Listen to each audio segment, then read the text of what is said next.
over 100 million and was unwilling to accept that defeat, wanting to gamble one-on-one. There was a high chance he had ulterior motives. No one knew what tricks he might pull or what schemes he might devise. Qinyang instinctively wanted to refuse. Ding. Triggered today's intelligence. Intelligence 4. Bai Qingfeng is an intelligence agent sent by a certain country and is about to meet with Sun Yun for an information exchange. Qinyang's heart stirred.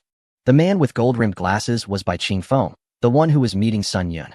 These two were acting very well, pretending not to know each other. They were probably just waiting for the gambling game to end to meet up and transfer the USB drive. During this time, Qinyang had to keep a close watch on them without a moment's relaxation. All right, I'll wait for you. Hurry up and raise the money. Bai Qingfeng was overjoyed. He turned and walked out the door, pulling out his phone to make a call. Seeing him leave, Sun Yun also tried to head outside but was stopped by Qinyang. Miss, do you want to turn the tables? I can lend you some chips. Sun Yun was a bit surprised. In the next second, she smiled charmingly and turned back. If it's a loan, there's no need. If it's a gift, I might consider it. Qinyang laughed heartily. How could I bear to ask for repayment from such a beautiful lady like you? Sun Yun laughed flirtatiously. Tonight, I'll treat you to drinks. Qinyang's eyes became a bit mischievous. All right, I'm looking forward to it. The two shared an unspoken understanding. Soon, Bai Qingfeng re-entered the private room, now exuding confidence, followed by a sexy lady carrying a pile of chips. Brother, the 500 million in chips has arrived. Let's get started. Qinyang sat down again, indifferent, and said, Great. What are we playing this time? Bai Qingfeng was confident. Let's play something new, what do you think? Qinyang remained noncommittal. What do you mean by new? Bai Qingfeng coaxed him gently. You are someone who is bold and meticulous. Let's learn from the Gambling King competition. All the cards will be thrown into the air. With keen eyesight and quick hands, grab 5 cards before they hit the ground. Whoever has the highest card wins. Qinyang's eyes lit up. Is that how we play? 1 round to decide the winner? Bai Qingfeng smiled. That's right. The stake is 500 million. Qinyang's expression turned troubled. That's quite a big bet. Bai Qingfeng enticed. Come on, brother. It's all about the thrill. Are you afraid? As a super-rich playboy who was only left with money, how could Qinyang be afraid? Bang. He slammed the table, scattering chips everywhere. Wow. Nonsense. I've roamed the casinos. When have I ever been afraid? Bai Qingfeng was overjoyed inside. The fish is hooked. He was a master, trained by a certain intelligence agency specializing in gambling skills. His abilities in eyesight, hearing, memory, and speed far exceeded those of ordinary people. Even when facing a true gambling king, he had a fighting chance. Moreover, Qinyang was just a playboy. After some discussion, they agreed that Sun Yun would handle the card throwing. Bai Qingfeng secretly delighted. While others might not know, he and Sun Yun were both aware. As fellow spies, a little mutual consideration shouldn't be too much to ask, right? Qinyang, that fool, was probably infatuated with Sun Yun, thinking that she would favor him. What a big idiot. 500 million. To actually rely on a woman he hadn't even had a one-night stand with. Isn't that ridiculous? Of course. Qinyang didn't think that his handsome looks and the 3 million in chips he just had would impress the beautiful spy. He had Sun Yun throw the cards to distract Bai Qingfeng, making him feel like victory was assured. He deliberately made eye contact with Sun Yun, hoping she would give him a little favor, which left her flustered. How should the cards be thrown? Should they lean slightly toward Bai Qingfeng, or take care of Qinyang a bit? In the end, Sun Yun's internal balance still tipped toward Bai Qingfeng. Unexpectedly, an accident occurred. Bai Qingfeng grabbed 3 aces and a spade 9. With his other hand, he snatched a spade 8. Qinyang got K, Q, J, 10, all spades. Both were vying for the last spade ace. If Bai Qingfeng got it, he would have 4 aces, a strong hand. Qinyang could only choose another 9 to make a straight. A straight could never compete with 4 of a kind. It must be said that Bai Qingfeng was indeed a master. Seeing that Qinyang was consistently grabbing spades, he managed to get the spade 9 and intercepted the spade 8. This move was purely defensive, showing foresight. After all, he had no use for the spade 8. Yet he held it tightly in his hand, preventing Qinyang from getting it. One could say that Bai Qingfeng's calculations and methods were impeccable, making Qinyang's hopes of forming a spade straight flush approach 0. The biggest issue at the moment was whether he could grab the spade A. If Qinyang got the spade A, he would be able to form the highest straight flush.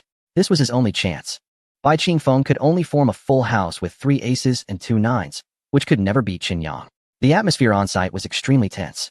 Everyone looked up at the sky, searching among countless cards for the one spade A. Suddenly, Bai Qingfeng's eyes lit up as he spotted a fleeting glimpse of the spade A. Bai Qingfeng moved like lightning, positioning himself perfectly to block Qinyang from accessing the optimal area to grab the spade A. At the same time, he leaped up to grab the card. Whoosh! He came up empty. Huh.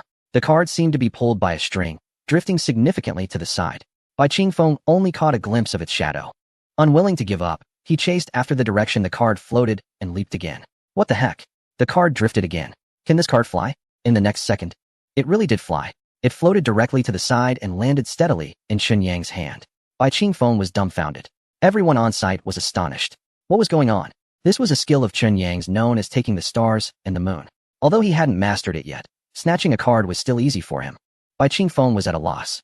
He watched as Chen Yang grabbed the spade, so furious that he gritted his teeth. His face turned ashen. 500 million. How much is that? Could he just watch him take it away? Absolutely not. Not just 500 million. All of his money, 1 billion, belonged to him. Bai Qingfeng dropped the card in his hand, a relieved expression appearing on his face. Congratulations. I never expected your skills to be this impressive. I admire your talent. Everyone was both surprised and impressed. They never thought Bai Qingfeng would be able to take it and let it go, showing such great magnanimity. If it were them, losing that much money and still remaining calm. Impossible. Not tearing Chen Yang apart would be considered kind-hearted. The gambling session ended. After giving Sun Yun a reward of 3 million, Chen Yang had the remaining chips converted into cash, deposited into his bank account. After deducting the casino's cut, 7.5 billion dragon coins suddenly landed in his account. This was a massive sum of money. Countless people were envious, filled with jealousy and resentment. Yet, Chen Yang remained calm and composed. With great skill comes great boldness. He thought to himself, whoever dares to come for him would be dealt with ruthlessly. With this money, Chen Yang found it much easier to pursue some ventures, whether it was a hotel group or a media entertainment company. They are all poised to embrace better development opportunities. Moreover, he aims to expand into more industries and establish a business empire. His pursuit of wealth has always been resolute. Initially, he made money for basic necessities and to provide more security for his family. Now, he has long transcended such basic goals. He hopes to offer more people a means of livelihood, to create a platform for everyone to realize their value, to generate more wealth for the region, pay more taxes, and produce more resources for national defense. He wants to contribute significantly to the rejuvenation of the nation. After Chen Yang left, Bai Qingfeng immediately summoned a young accomplice to follow him or find out which room he was staying in. He instructed that any news should be reported to him immediately. The young man nodded and cautiously followed. It was as if Chen Yang had grown a pair of eyes behind him. After a few steps, he suddenly vanished. The young man panicked and searched for a moment, but couldn't find Chen Yang. He then considered another approach. The boss had said that as long as he knew which room Chen Yang was in, it wouldn't be difficult. With a little effort, he could find out. Chen Yang shook off his tail and quietly returned to the entrance of the casino. Sun Yun had exchanged her chips and came out as well. Chen Yang followed her at a distance. This woman was a seasoned spy and very alert. Chen Yang predicted that it was time for intelligence transfer. Sun Yun was likely going to retrieve a USB drive. He had to keep a close watch to avoid missing the opportunity. Sure enough, Sun Yun did not return to her room, but went to another completely unrelated room. She easily opened the door. Chen Yang was secretly pleased. No wonder he couldn't find anything in her room last time. It was hidden here. After 3 minutes, Sun Yun came out and scanned the hallway carefully, ensuring there were no anomalies before heading straight towards the casino. Chen Yang suddenly acted, knocking Sun Yun out and bringing her back to his room. During this time, he had already found a USB drive on her, exactly as described in the intelligence. However, to determine if it was indeed that USB drive, he needed to interrogate Sun Yun. Was there a swap? Was there a copy? After all, the drive contained the most critical military technology, which absolutely must not leak out. After capturing Sun Yun, Chen Yang neither interrogated her nor went out. Instead, he lay on the bed and took a nap. 20 minutes later, Bai Qingfeng sneaked into Chen Yang's room alone, silently. It was clear that this guy was also an expert in underhanded dealings. Things were unexpectedly smooth. Chen Yang lay on the bed as if he were already asleep. Bai Qingfeng's objective was to kidnap Chen Yang and force him to hand over all his money, $1 billion. This was no small amount. Enough to tempt countless people to risk their lives, commit murder, and trample on all laws. Bai Qingfeng slowly approached the bed, holding a dagger in his hand. He lifted the blanket and immediately pressed the dagger against the neck of the person lying there. In the next moment, Bai Qingfeng's eyes widened in shock. The person on the bed was not Chen Yang at all, but Sun Yun, who was still unconscious. Bai Qingfeng's hair stood on end, and an alarm went off in his mind. Was this a trap? In the next moment, Chen Yang appeared behind him and swiftly subdued him with a technique that trapped him completely. Bai Qingfeng's heart sank into despair. Bai Qingfeng, did you ever consider that this could be the outcome when you plotted against me? Chen Yang remained calm and composed as he handcuffed Bai Qingfeng and put shackles on him. He then summoned Wang Xiaoya and instructed her to gather a team to capture all of Bai Qingfeng's subordinates. The capture operation went smoothly. It was Wang Xiaoya's first mission, and it was very successful. Bai Qingfeng's 4 subordinates were all agents from a certain country, skilled in combat. After a fierce resistance, they were all apprehended. In Chunyang's room, he and Wang Xiaoya interrogated Sun Yun and received her affirmative response. The USB drive had not been tampered with, and the core technology was safe. The reason was simple. The core technology inside was too important, and they were not allowed to leak it. Chunyang sighed in relief and instructed Wang Xiaoya to take both of them out, ensuring that the brothers kept a close watch on them with 24-hour shifts. Tomorrow, when the crews returned, they would fly back to Jiang City together. That night, Chunyang finally had a good night's sleep. The next morning, after getting up, Chunyang immediately checked the daily intelligence updates. Ding! Today's intelligence refreshed. Intelligence 1. Big Head is very displeased with you and will pose a threat. Intelligence 2. Tang Yu has a good impression of you. Intelligence 3. Bai Qingfeng and Sun Yun are plotting to escape. The first piece of intelligence served as a warning. However, Chunyang didn't take it to heart. How much trouble could a small gang leader cause him? The second piece of intelligence gave Chunyang a headache. Why was there another beautiful woman with bad intentions towards him? It seemed he hadn't done anything to her, right? Sigh. The struggles of a handsome guy. Do you understand? The third piece of intelligence was the most critical. Bai Qingfeng and Sun Yun were already prisoners, and they still wanted to escape? These two were key targets of the Special Operations Unit and must be recaptured at all costs. If they really managed to escape, this mission would turn into a complete failure. Not only would it be embarrassing, but it would also pose a significant threat to the intelligence line. Chunyang immediately called Wang Xiaoya to his side. Xiaoya, how are the prisoners doing now? Wang Xiaoya replied, they're doing fine, all very obedient. Chunyang's eyes widened. Obedient? Do you know who they are? Can people like them be obedient? Wang Xiaoya was startled. Did you find anything unusual? Are they not being honest? Chunyang waved his hand. Forget it. It's hard to explain to you. Let me ask you, how are you currently arranging things? Wang Xiaoya replied. They are handcuffed and shackled, locked in a room. For brothers are on guard in 2 shifts, 24 hours a day, without interruption. Chunyang thought for a moment. No. We must strengthen the security. His expression was serious. Mouth sealed, no release allowed except for eating and drinking. They should be kept separately, each in their own room. Increase the number of guards. Each inmate should have 8 brothers watching them, divided into 2 shifts, with no fewer than 3 people present at all times. Handcuffs and shackles should all be replaced with the latest and safest equipment. All guards must carry firearms, with ammunition loaded. If there's any movement from them, it's better to shoot than to let them escape. Wang Xiaoya hesitated. Leader, isn't this a bit too tense? Chunyang scolded loudly. What do you know? These 2 guys are seasoned operatives from a certain country. Do you think they will surrender easily? They have already conspired to escape. Are you not on high alert? Wang Xiaoya was genuinely frightened this time. Really? Chunyang's voice softened as he nodded. Xiaoya, this is your first field assignment. You must be fully alert. You absolutely cannot let the criminals escape from your hands. Wang Xiaoya stood tall and saluted. Yes, I promise to complete the mission. Seeing her serious expression, Chunyang finally breathed a sigh of relief. As long as this girl takes it seriously, Bai Qingfeng and Sun Yun will definitely not escape. In the blink of an eye, it was already noon. The cruise ship finally returned to the port. The tourists disembarked happily, one after another. Chunyang arranged for Wang Xiaoya to take Bai Qingfeng and Sun Yun out of the cruise ship through a secret passage. He stayed behind with Han Feishue and Tang Yu to pack their luggage and disembark joyfully. Mission accomplished. Once in the area, Chunyang immediately thought of Lu Cici's request to invite several local stars to join the entertainment company. Subconsciously, he thought of Zhao Xinji and Su Huilian. One is a film superstar, and the other is a popular diva. If they could join the company, it would be a perfect match, adding great strength. Unfortunately, he wondered if they had disembarked yet. How should he approach them? Chunyang, wait for us. Just as Chunyang had this thought, he heard a beautiful voice shouting from behind. Turning around, he saw Zhao Xinji and Su Huilian. I thought you had already disembarked, he said. Zhao Xinji smiled, not yet. We were looking for you just now, which took a bit of time. Chunyang was surprised. What do you need me for? Su Huilian spoke quickly. We want to invite you to dinner to thank you for your help. Chunyang smiled. No need for thanks, but dinner sounds good. Su Huilian cheerfully replied. Great. Let us go now. We will definitely treat you to a big meal at the best restaurant. Chunyang said with a smile, shaking his head. No need. Let's just go where you usually eat. Behind them, Han Feishue and Tang Yu felt a bit awkward. Zhao Xinji quickly added, Miss Han and Miss Tang.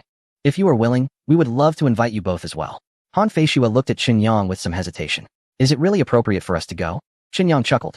It's fine, let's all go together. Otherwise, if you wander around, I won't feel at ease. Han Feishue and Tang Yu nodded. Alright then. Let's allow Miss Zhao and Miss Su to treat us. With that, Chunyang, along with the 2 beautiful CEOs and the 2 stars from the region, happily reached an agreement to go for a big meal, forgetting about the poor Wang Xiaoya. The 5 of them arrived at the parking lot and were about to get in the car when a bald man, accompanied by dozens of followers, surrounded them. Kid, I told you, when you come back here, I will make you pay. Are you scared now? The four women screamed in fright, quickly hiding behind Qinyang. Unfortunately, there were also thugs behind them. The dozens of men brandished sticks and knives, encircling Qinyang and the others. No matter how capable Qinyang was, he couldn't suppress everyone alone, and Han Feishue and the other three women would be in danger as well.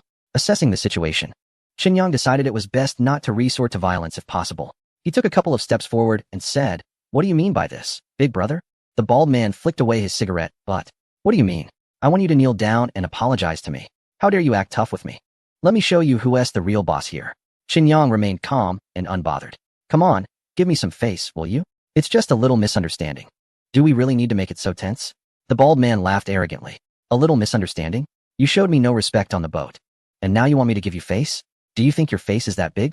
As he spoke, the bald man's hand swung toward Qinyang's face. Slap. Qinyang quickly seized the bald man's wrist. The bald man was sweating from the pain, but he was tough and shouted, "Brothers, don't worry about me. Go for it. Grab those four women, and let's see how he acts tough then." The surrounding thugs immediately became riled up, preparing to charge at the four women. "Stop!" Qinyang shouted fiercely, instantly silencing everyone. "I'll let your leader go, so everyone stay put. If anyone harms even a hair on these four ladies, I will make sure you regret it." The thugs indeed halted. Qinyang released the bald man and protected the four women behind him. The bald man, now back among his followers, dared not approach Qinyang again. Infuriated from losing face, he yelled, "You little punk, if I don't tear you apart today, how will I survive in this world?" Before he could issue further orders, Zhao Xinji suddenly stepped forward. "Big brother, I'm Zhao Xinji. Could you show some mercy and let us go?" The bald man's eyes lit up. He took a closer look, and indeed, it was her. Unexpectedly. That night in the bar, in the dim light, he actually flirted with a movie star. What a beauty. A drool slipped from the corner of his mouth. Hee. "Miss Zhao, if you could join me for a candlelight dinner, perhaps I could consider letting them go." Beside them, Su Hualian trembled with anger. "You scoundrel." Chapter 191. Seeking help everywhere. This bluster is a bit too much. Su Hualian was sweet-voiced and beautiful. The bald man took a glance and felt weak all over. Not bad, really not bad. One is a movie queen, the other a singing queen. I can enjoy the best of both worlds. Su Hualian was so furious she was about to curse again, but was stopped by Zhao Xinji. "Alien, don't provoke him." Saying that, she hurriedly took out her phone and dialed the entertainment company's boss. In Hong Kong, their boss, Wang Sihai, was quite influential. As long as he was willing to help, the bald man wouldn't dare to act recklessly. "Hello, Mr. Wang, it's me. Xinji, hello? It's rare for you to call me. Is there something you need?" "Mr. Wang, I'm in a bit of trouble. I had a misunderstanding with Big Brother. Could you please help us and not make things difficult?" There was a pause on the other end. "Xinji, I remember your and Hualian's contracts are about to expire. Have you considered renewing them?" Zhao Xinji took a deep breath. "Mr. Wang, you know that contract better than I do. Hualian and I are no longer newcomers. The treatment offered by the company is so low, and there are so many restrictions. The terms are simply too harsh for us to renew." Wang Sihai's tone turned a bit cold. "Aren't you considering it any further?" Zhao Xinji didn't want to strain their relationship. If the company could make some adjustments, Hualian and I would still be willing. Before she could finish, Wang Sihai interrupted her. "This contract is the company's uniform model, and there is no possibility of change. It has been this way for years, and now you suddenly raise objections. Isn't that a bit ungrateful?" Zhao Xinji became agitated. "Mr. Wang, you can't say that. It's true that we were trained by the company, and we have always been grateful. For so many years, we have worked diligently to earn money for the company. But how many years has it been? We have already repaid the company tenfold, 100-fold. Now, you still want us to sign such a contract? Are we to be your servants for life, with no freedom or life of our own?" Wang Sihai was also furious. "You are being presumptuous. I see you have grown wings and want to jump ship and climb the ladder. I'll tell you, in Hong Kong, without my approval, who would dare to take you? If you don't cooperate with us, don't think you'll get a role in the future." Zhao Xinji's heart trembled. This was a threat of a blacklist. "Mr. Wang, do you really want to force us like this?" Wang Sihai felt everything was under his control. "As long as you behave, everything will remain the same. Moreover, the trouble you're facing right now is just a phone call away from me. What do you think?" Zhao Xinji felt a chill all over her body. "Mr. Wang, we are still artists under the company. Is it appropriate for you to stand by and do nothing?" Wang Sihai chuckled coldly. "Those who know the times are wise. If you are mine, I will naturally protect you. Those who wish to betray deserve to die. Even if they manage to escape, I will catch up and stab them twice." Zhao Xinji was utterly disappointed and hung up the phone. She was truly fed up. She couldn't stay with this company any longer. Su Hualian was also very angry. She never expected the company to be so heartless. It was as if they wanted to drain every last drop of blood from them. A bald man had been waiting nearby. He knew that Zhao Xianji and Su Hualian's company had considerable influence in the region. Not knowing the other party's intentions, he didn't mind waiting a bit longer. Now the outcome was clear. The company was unwilling to intervene. So, these two big stars were at his mercy, right? Miss Zhao, Miss Su, don't look so glum. Why not join me for a candlelight dinner? Zhao Xinji and Su Hualian both recoiled slightly, leaning closer to Qin Yang. At that moment, the only warmth they felt was beside Qin Yang. Don't worry, I'm here, Qin Yang said calmly, softly reassuring them. Just let me make a call. And it should be fine. Zhao Xinji and Su Hualian were puzzled. They knew Qin Yang wasn't from the region. What could he possibly do on his first visit? Was he going to seek connections from the mainland? However, distant water can't quench immediate thirst. Not to mention whether Qin Yang could find a significant figure. Even if he did, whether the bald man would give him face was a big question. After all, this place was not the mainland. The bald man could easily summon dozens of followers with a single call, and he was definitely not to be underestimated. Without further ado, Qin Yang took out his phone and dialed a number.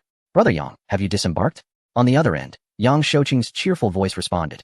My wife and I have just disembarked and are on our way home. Qin Yang smiled. Brother Yang, you're quite quick. I was thinking of asking you for a favor, but since you're heading home, forget it. Yang Shouqing immediately replied. Brother, just tell me if you need anything. Qin Yang got straight to the point.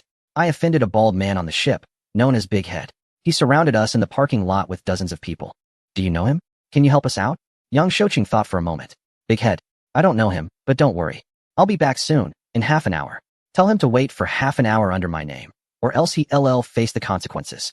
Yang Shouqing said this with confidence, subtly revealing a hint of menace.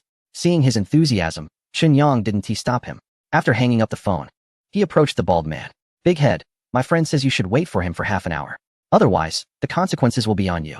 The bald man was frightened and quickly squeezed into the crowd. Having suffered twice before, he certainly didn't want to be caught by Qin Yang again. Don't try to scare me. Even if I wait half an hour, it depends on whether he has the face to come. If you're brave, name your friend. I want to see who he is. Qin Yang smiled faintly. Yang Shouqing. The bald man was taken aback at first, then burst into laughter. Ha ha. Who are you trying to fool? You know Yang Shouqing?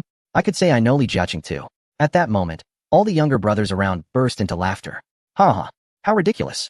He actually claims to know Yang Shouqing. Who is Yang Shouqing? He's one of the top 5 wealthy figures in Hong Kong.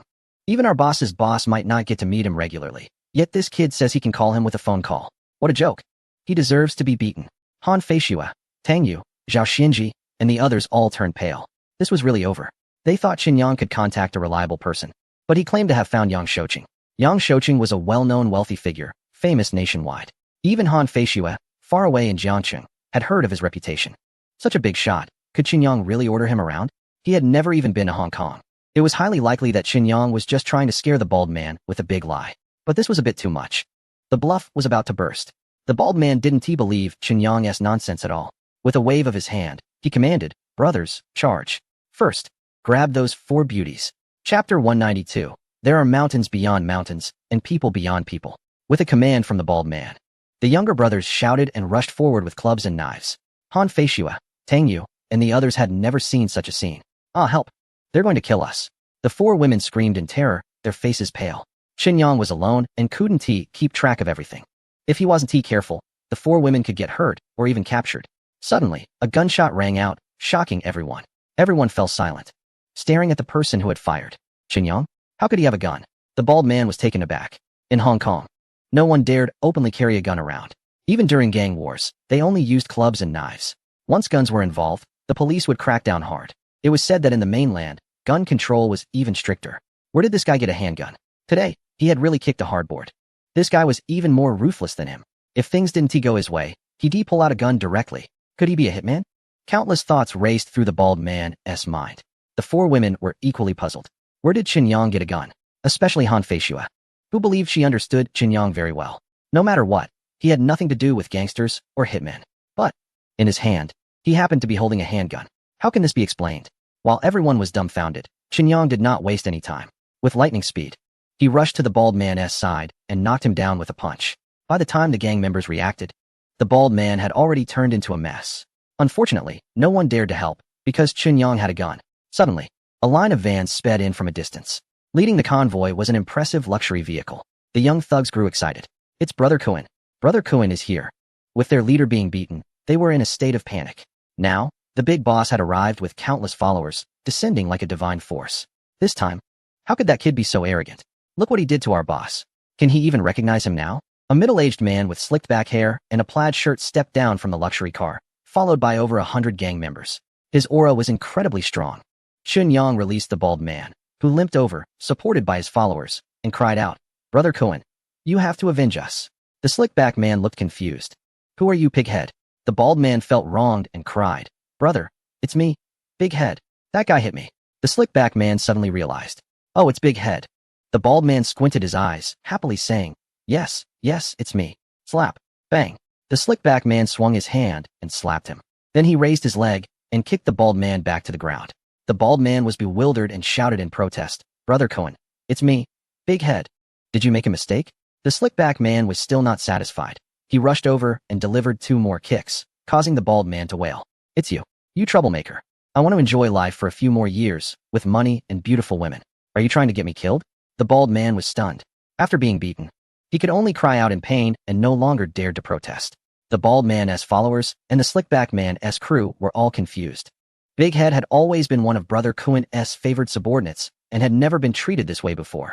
This time, the beating was too severe. What was going on? Han Feishue and Tang Yu also looked on, dumbfounded, their hearts filled with uncertainty. The changes on the scene were too rapid. They hadn't figured it out yet. Zhao Xinji and Su Huilian were also puzzled. They initially thought Brother Cohen was there to support the bald man. Who could have imagined that they were fighting among themselves and ended up beating the bald man? At that moment, several cars approached from a distance. Leading the way was a black extended Bentley, followed by 4 black sedans of the same model. Soon, the Bentley came to a stop. Yang Shouqing rushed out of the car, heading straight for the scene of the conflict. He was a celebrity, and everyone on the scene recognized him. Everyone was stunned.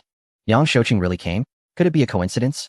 Kuan Gu reacted the fastest and was the first to approach. "Mr. Yang, you're here." Yang Shouqing didn't even glance at him and brushed past directly, heading straight to Chen Yang. "Brother, I'm not late, am I?" Chen Yang remained nonchalant. "Big brother Yang, sorry to trouble you for the trip, not late at all, just in time." Yang Shouqing felt a bit reassured. "That's good. I wonder who has been causing you trouble." He turned around and scanned the crowd with his gaze. The group of younger brothers shrank back in fear, not daring to breathe. But Chen Yang was bold and pointed at the bald guy. "It's him." The bald guy was so scared that his legs went weak. Kuan Gu was also sweating coldly, looking at the bald guy with eyes that seemed to want to devour him alive. "Damn fool, why provoke someone as friend? Are you tired of living?" He rushed up and slapped him twice. Slap, slap. Kuan Ji's hands turned red and swollen. The bald guy didn't dare to make a sound. Thud. He knelt down. "Mr. Yang, I'm sorry. It's my fault for not recognizing a great person. I offended your friend. Please be merciful." Yang Shouqing remained silent, his expression icy. He walked step by step toward the bald guy and Kuan Gu. The bald guy knelt on the ground, his knees aching, but he didn't dare to move. He felt an overwhelming pressure bearing down on him.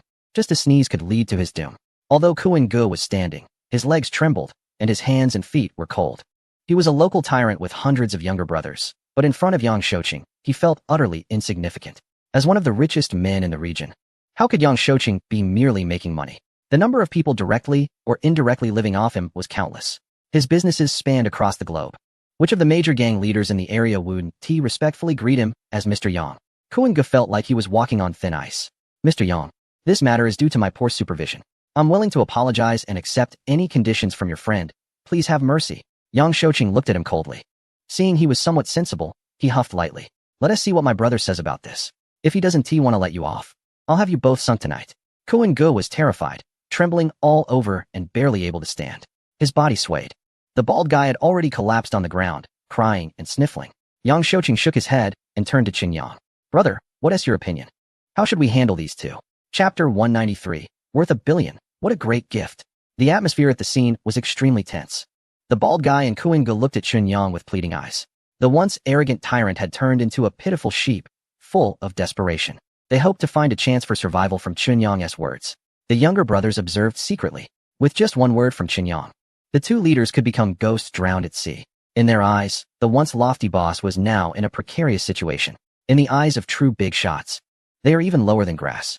Han Feishue and Tang Yu stood behind Chen Yang, never imagining that this man could be so impressive in this city. With just one sentence, he could determine a person's life or death. What kind of power is this? Zhao Xinji and Su Huilian were having their eyes open today. They knew about Brother Cohen, a well-known figure in the underworld here. Now, standing in front of Chen Yang, he looked as frightened as a lamb waiting for slaughter. This man is mysterious, exceptionally skilled, carries a gun, and knows the wealthy elite of this city. Who exactly is he? What is his true identity? Qinyang remained calm and composed as always. He smiled and slowly walked up to Brother Kun. You can offend me, but you cannot offend my friends. Especially my beautiful friends. Unfortunately for you, you've crossed paths with me. As soon as he said this, Brother Kuen's legs weakened, and he fell to his knees. Big brother, please spare me. I have elders and young ones to take care of. I don't want to die. The look on his face was as tragic as it could get. Zhao Xianji felt a pang of sympathy. She didn't want Qinyang to harbor too much hatred because of them. Maybe it would be better to let this go. She tugged at Qinyang's sleeve, her big eyes watery. Qinyang glanced around and noticed that the other women shared the same expression. They were beautiful and kind-hearted, unable to bear the sight of tragedy. He looked back at Brother Kuen. Are you truly remorseful? Brother Kuen seemed to grasp at the last straw, nodding vigorously like a chick pecking rice. Yes, absolutely sincere. Just let me live, and I will do whatever you ask. Qinyang thought for a moment. 3 conditions. First, I really dislike bullies like you. You need to get rid of the bald guy. I don't want to see him again in this city or anywhere in the country. Brother Kuen nodded immediately. I guarantee it. Second, from today on, you are responsible for the safety of these 4 ladies in this city. If they encounter any danger at any time, I will hold you accountable. Brother Kuen felt the pressure. To save his life, he had to agree. Even though this task was not simple, it meant that as long as these ladies were active in the city, Brother Kuen had to have someone protecting them 24/7. Otherwise, if anything happened, he would have to take the blame. Third, I won't be here for long, so I need you to be my driver during my stay. Is that all right? Brother Kuen felt a surge of joy. This condition, although a bit embarrassing, was the easiest to fulfill. Besides, since this person was a brother of Mr. Yang, he must have a noble status. Being his driver wouldn't be a disgrace. In fact, if he did well, he might even get a chance to shine in front of him. It would be my honor to serve you. Seeing that Brother Kuen was quite sensible, Qinyang nodded slightly and turned to Yang Shouqing. Brother Yang, thank you for your help.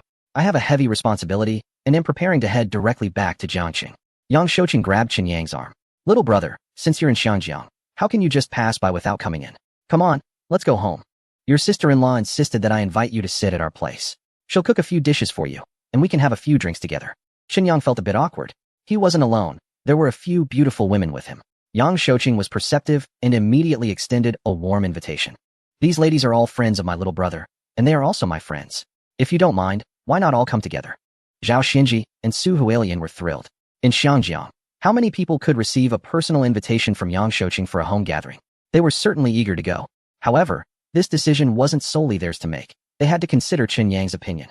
Han Feishue and Tang Yu were also unsure and instinctively looked at Qinyang. After thinking it over, Qinyang felt that the task was successfully completed and wasn't in a rush. The key was that he hadn't discussed cooperation with Zhao Xinji and Su Huilian yet. He couldn't let them leave. So he nodded. All right, let's go together to Brother Yang's mansion for a visit. Yang Shouqing was delighted and immediately arranged for someone to bring the Bentley over. He personally opened the car door and invited Qinyang inside. Qinyang hesitated for a moment, but then stepped into the black Bentley. Han Feishue and Tang Yu got into the same car, while Zhao Xinji and Su Huilian shared another vehicle. As Yang Shouqing was getting into the car, Kuen Ge became anxious. He quickly instructed his subordinates to drive the bald man out of Xiangjiang. Then he hurried over to the Bentley and asked the driver to give up the driver's seat for him. The driver, being diligent, firmly refused. Kuen Ge was sweating with anxiety. If he couldn't meet the 3 conditions, he wasn't sure if he could keep his own life. In the end, it was Yang Shouqing who saved him. He had the driver step out and let Kuen Ge take the driver's position. Kuen Ge felt as if he had struck gold, happily sitting in the driver's seat, as if it were a throne. Led by the black Bentley, the convoy headed towards Yang Shouqing's hillside villa. Yang Shouqing was indeed a tycoon in Xiangjiang. The villa was built halfway up the hill, covering a vast area with excellent views. The decorations were very luxurious, with numerous security personnel, housekeepers, and servants. The waitstaff, who served tea and water, were a line of youthful and beautiful girls, very charming. Upon entering the villa's living room, Jiang Shuyun, as the hostess, personally came out to greet them. She paid special attention to Qinyang and was extremely warm. She also engaged in lively conversation with the accompanying ladies. The dinner was a joyous occasion under the enthusiastic hospitality of Yang Shouqing and Jiang Shuyun. During the tea time after the meal, Yang Shouqing suddenly took out a transfer contract. Brother Chun, you are from the River City, and you probably don't have a place to stay in the fragrant harbor, right? This is another villa of mine on the hillside. The area and various conditions are quite similar to this one. I usually don't have time to stay there, so I'm giving it to you as a place to land in the fragrant harbor. Please make sure to accept it. Qinyang was very surprised. He didn't expect that when Yang Shouqing made a move, it would be such a grand villa. This must be quite valuable, right? Qinyang was not clear about the real estate prices in the fragrant harbor. However, Zhao Xianji and Su Huilian were very well aware. As the top stars in the fragrant harbor, the two of them had worked hard for so many years but still couldn't buy a villa on the hillside. It wasn't that they couldn't afford it, but rather that resources were limited. Not everyone could buy an ideal luxury home in the best locations. The fragrant harbor had a high population density and limited land. Especially in scenic areas with good feng shui, properties were scarce and highly sought after. Just for this villa alone, even if you offered $1 billion, you might not be able to buy it. Those who owned a villa here in the fragrant harbor were undoubtedly among the most powerful individuals. Qinyang wasn't sure about the value, but he could roughly guess that it would definitely not be cheap. Brother Yang, you really gave such a grand gift right off the bat. There's really no need between us brothers. Chapter 194. A sincere invitation, will you? Yang Shouqing thought about it and felt a wave of fear. In a moment of life and death, if it weren't for Chun Yang coming to the rescue and eliminating the assassins, what kind of tragedy would have befallen their family? He could hardly bear to imagine. He was deeply moved and said, "Brother, you saved our lives, which means you saved our whole family. You saved the entire Yang family. This is an immense kindness. Do you think such a great favor is not worth a villa? Moreover, I know that you, brother, are wealthy and not short of money." Just right, I'm not short of money either. I'm giving you a house in the hope that you can come to the fragrant harbor often. And we can be neighbors. I hope you'll frequently visit and come to our home to try your sister-in-law's cooking. Jiang Shuyu also joined in. Yes, we are all brothers, Yu Shunti refused. Since it's not a big deal for either side, why push back and forth and make it seem distant? Zhao Xianji and Su Huilian were quite shocked. Wealthy people are indeed different. A luxury home worth over $1 billion is actually considered a small matter. So what is a big deal then? Didn't you see that we couldn't even achieve such a small thing? Han Feishue was secretly astonished. Qinyang was indeed getting more and more impressive. The people he associated with were all prominent figures. Such large sums of money seemed like everyday occurrences. His future achievements would probably be even more remarkable. At that moment, she suddenly felt a sense of urgency. Although she came from a distinguished family and owned a large company, over time, Qinyang was becoming more outstanding, and the number of beautiful women around him was increasing. Would her own opportunities become fewer? Tang Yu had only known Qinyang for a short time. Initially, she thought he was just an ordinary handsome guy. Unexpectedly, he is still a treasure of a guy. The longer the time goes by, the more his advantages become apparent. No wonder he is never short of girls around him. And each one is quite outstanding. However, she is very confident. In terms of appearance, figure, family background, wealth, and ability, she feels no pressure. There's no reason to lose to others. The sincerity of Mr. and Mrs. Yang touched Qinyang. If he continued to decline, it would hurt their feelings. Qinyang certainly wouldn't do such a thing. Since brother Yang and sister-in-law have such good intentions, I will accept it. Thank you both for your care and support. Mr. Yang was very happy. From then on, Qinyang would be his neighbor. It would be more convenient for them to visit each other. Bro, that villa is not far from here. Do you want me to take you to familiarize yourself with it? Qinyang felt a bit tempted and asked the 4 girls for their opinions. They were also very curious and eager to go see it. Thus, under Mr. Yang's guidance, they chatted while walking, and in less than 500 meters, they arrived in front of a villa. Look, what do you think? Qinyang felt an indescribable fondness in his heart. His own house looked so comfortable, so big, so beautiful. Watching the sea view and the sunrise here would be great. The 4 girls chattered excitedly and rushed into the villa. Qinyang walked alongside Mr. Yang. Thank you, brother Yang. Mr. Yang was delighted. I'm glad you like it. After showing Chun Yang around the villa, Mr. Yang went back, allowing Chun Yang and the others to explore the villa. Han Feishue and Tang Yu were even planning to pick a room to claim as their own. Chun Yang, when I come to this city in the future, can I stay at your villa? Chun Yang smiled. Sure, it would be a waste for it to be empty. If you like it, just stay. Han Feishue and Tang Yu happily dashed around the various rooms, wanting to choose their favorite one. The villa was indeed very large, with dozens of bedrooms. Some were occupied by security and staff, but all the scenic rooms were vacant. They chose 2 adjacent bedrooms. They could officially move in once they had time to buy some daily necessities. Zhao Xinji and Su Huilian were relatively more reserved, as they were not as familiar with Qinyang yet. After browsing for a while, they sat on the sofa to rest with Qinyang. Qinyang glanced at Zhao Xinji and tentatively spoke. Miss Zhao Xinji smiled gently and said, I should be a little older than you, so you can just call me Xinji or Sister Ji. No need to be so polite. Qinyang also smiled. Then you can call me by my name or Yangzi. Either is fine. Zhao Xinji nodded in agreement. Qinyang continued, Xinji, I have a request, and I'm not sure if it's a bit presumptuous.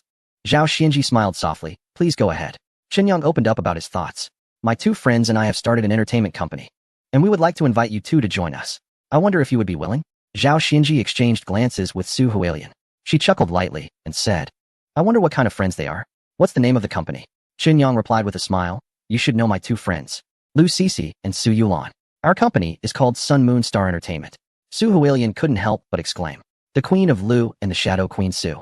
They are the most influential superstars in the mainland. So you are good friends with them. Qin Yang nodded. What do you think? Joining our company will give you the best treatment, and I guarantee you'll have better prospects than in your current situation. Su Huilian was very tempted and couldn't help but encourage Zhao Xianji. Sister Ji, I think it sounds great. It's definitely better than our current company. However, Zhao Xianji remained silent, hesitant to express her opinion. Qin Yang was puzzled. Xianji, do you have any concerns? Zhao Xianji sighed deeply. To be honest, if it's your company, I would definitely be willing. We are familiar with Lu and Su, and it should be enjoyable working together. However, both Lian and I have always developed our careers here. We have no connections in the mainland. This poses a huge challenge for us. Additionally, our family and friends are all here. It's not realistic to just give that up. Su Huilian had initially been eager to agree, but realized after hearing Zhao Xianji's analysis that she had been too simplistic in her thinking. Qin Yang felt uneasy. From Zhao Xianji's words, it seemed that convincing them to decisively abandon everything here would not be an easy task. What to do? For Sun Moon Star to develop. It must attract some heavyweight stars. Lu Cixi was someone they had high hopes for. Coincidentally, they had met Zhao Xianji and Su Huilian. This was the best opportunity. If missed, it would be hard to find such a chance again. Suddenly, Zhao Xianji's phone rang. She took it out, and her expression turned very grim. After holding back for a while, she answered the call. A deep voice came from the receiver. Xianji, have you solved your crisis? Zhao Xianji furrowed her brows. Mr. Wang, do you still remember that we are your employees? Wang Xihai chuckled coldly. Of course I remember. I hope you and Lian continue to be my employees. Otherwise, even if you miraculously resolve the crisis today, I worry that you will struggle in your current situation tomorrow. Chapter 195, The Fiery Policewoman. Resentful of scumbags, Zhao Xianji's delicate face turned pale with anger. Her voice suddenly rose. Mr. Wang, are you really going to force us to a dead end? Wang Xihai was unmoved, his tone still gloomy. Have I? Why don't you say it's because you've grown wings and become ungrateful? Achieving success and wanting to leave the company? Is that possible? If I Haven T earned back 100-fold, 1,000-fold from you, wouldn't I be losing out? Zhao Xianji was so angry that her fingers trembled. She abruptly ended the call. Tears rolled down like pearls that had fallen from a broken string. Su Huilian was panicking. Sister Ji, are you okay? Is it that old man again, pressuring us? She helped Zhao Xianji sit down and used a tissue to wipe her tears. Sister Ji, no matter what, I don't want to renew the contract. Just seeing that old man gives me goosebumps. It's disgusting. Zhao Xianji nodded silently. This time, no matter what, I will not renew the contract again. Su Huilian looked worried. That old man has a lot of power in the entertainment circle here. If we don't renew, he will definitely blacklist us. What should we do? The two women fell into deep thought. Ladies, have you considered trying out our company? Qin Yang finally found the opportunity to extend a sincere invitation. Zhao Xianji turned to look at him. Aren't you afraid of retaliation from Wang Xihai? I heard he has a lot of influence not only here, but also in the mainland. Many big stars and directors have good relationships with him. And even some entertainment moguls consider him a brother.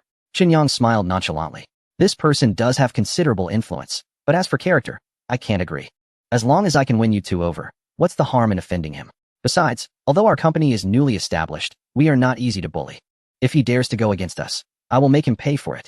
Su Huilian was very tempted and shook Zhao Xianji's arm.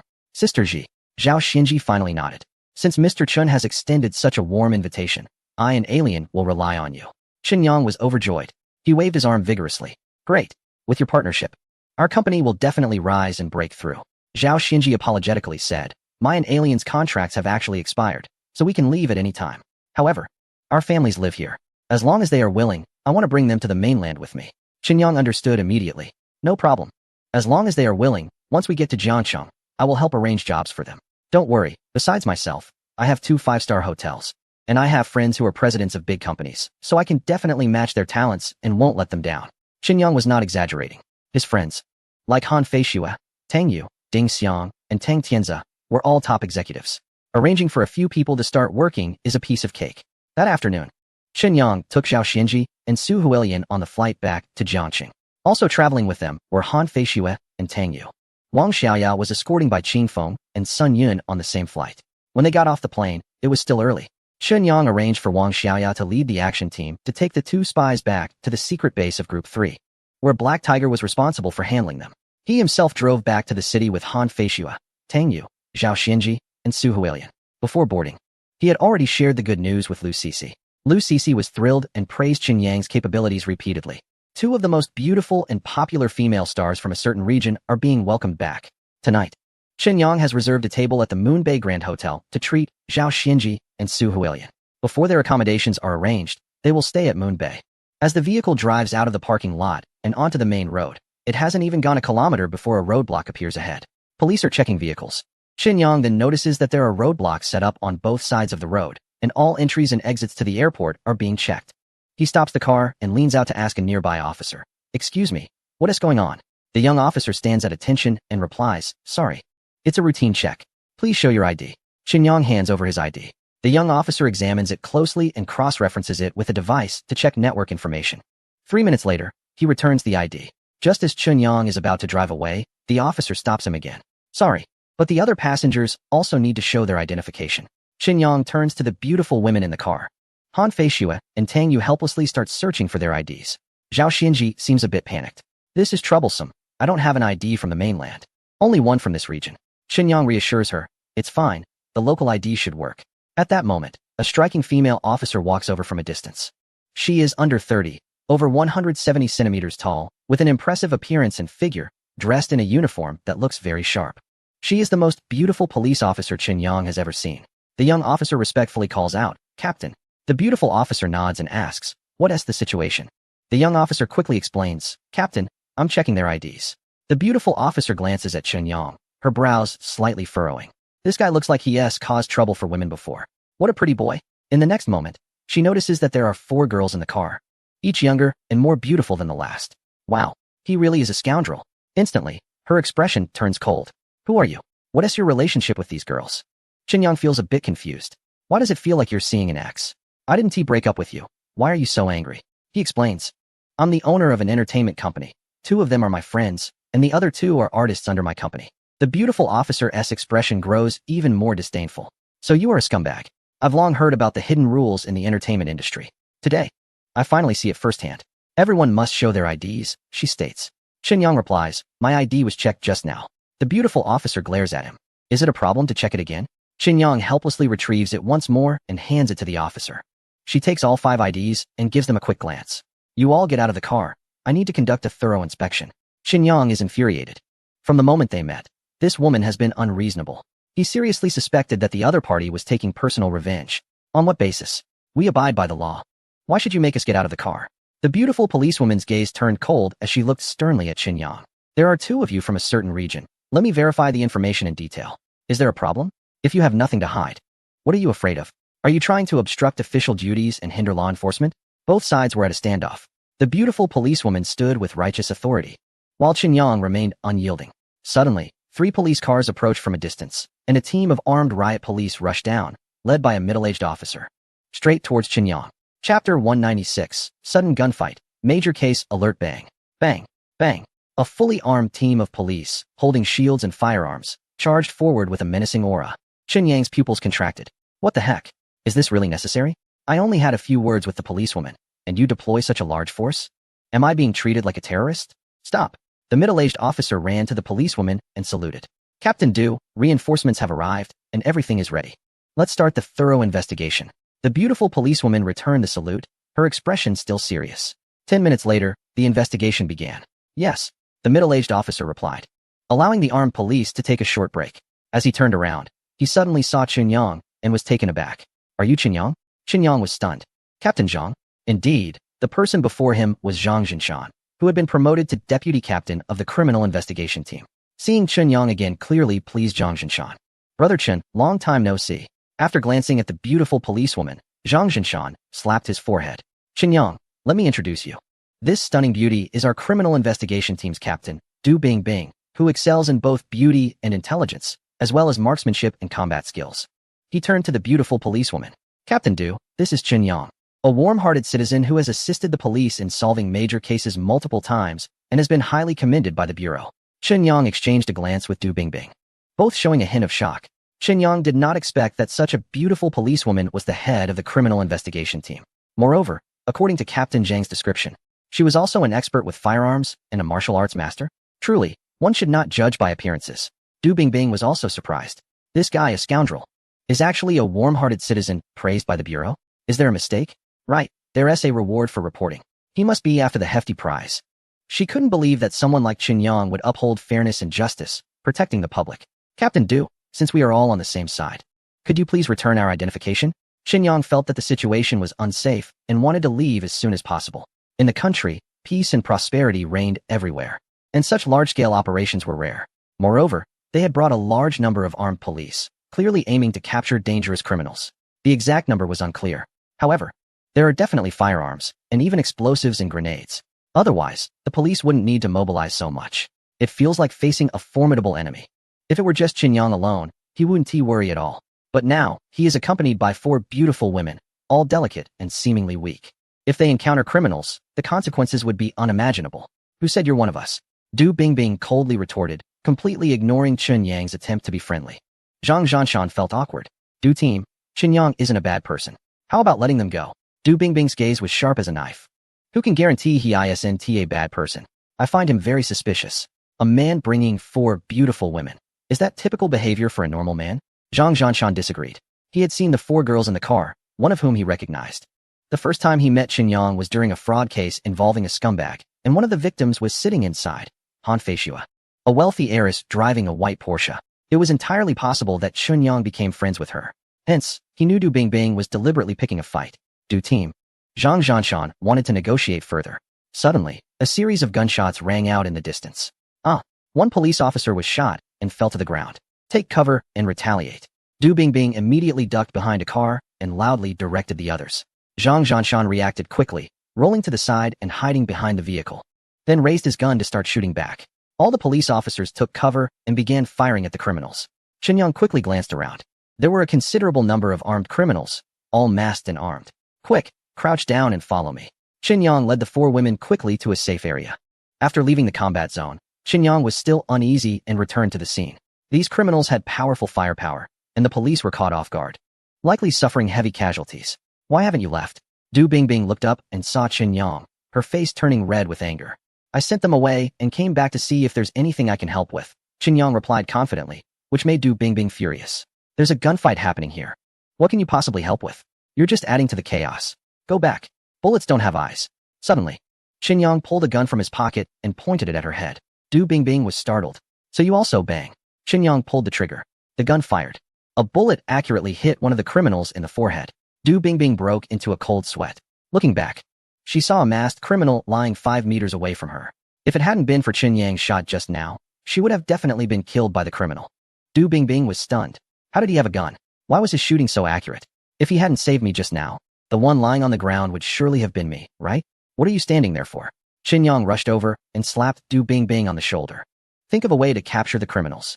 Before Du Bingbing could react, Qin Yang had already chased after the criminals. There were 5 of them. After being surrounded by the police, seeing no way to escape, they had no choice but to fight back. After a fierce shootout, 2 police officers were killed, and 4 criminals were dead. Only one skilled criminal remained. He found a gap in the encirclement and squeezed through.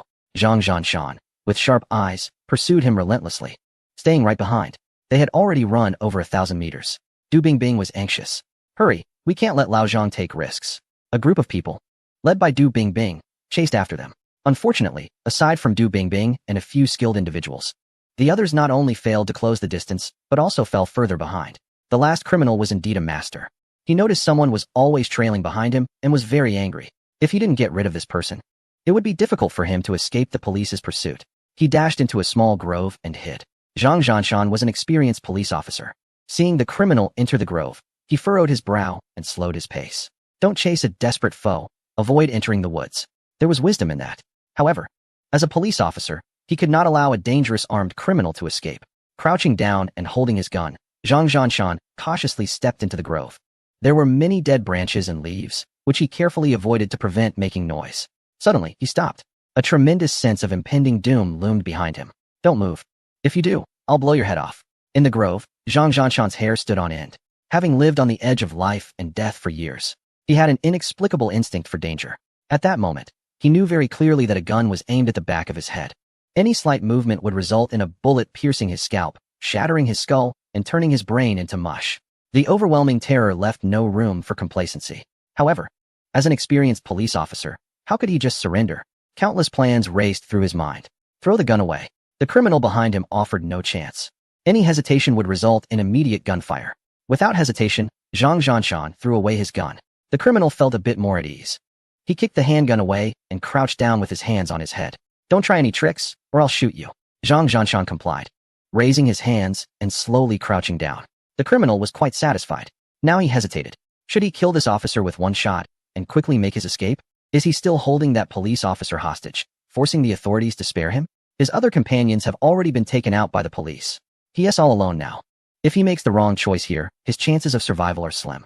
As the criminal contemplates, Zhang Zhanshan is already prepared. He has a handgun tucked in his pant leg, ready to take a lethal shot while crouching down. His hand has reached the gun.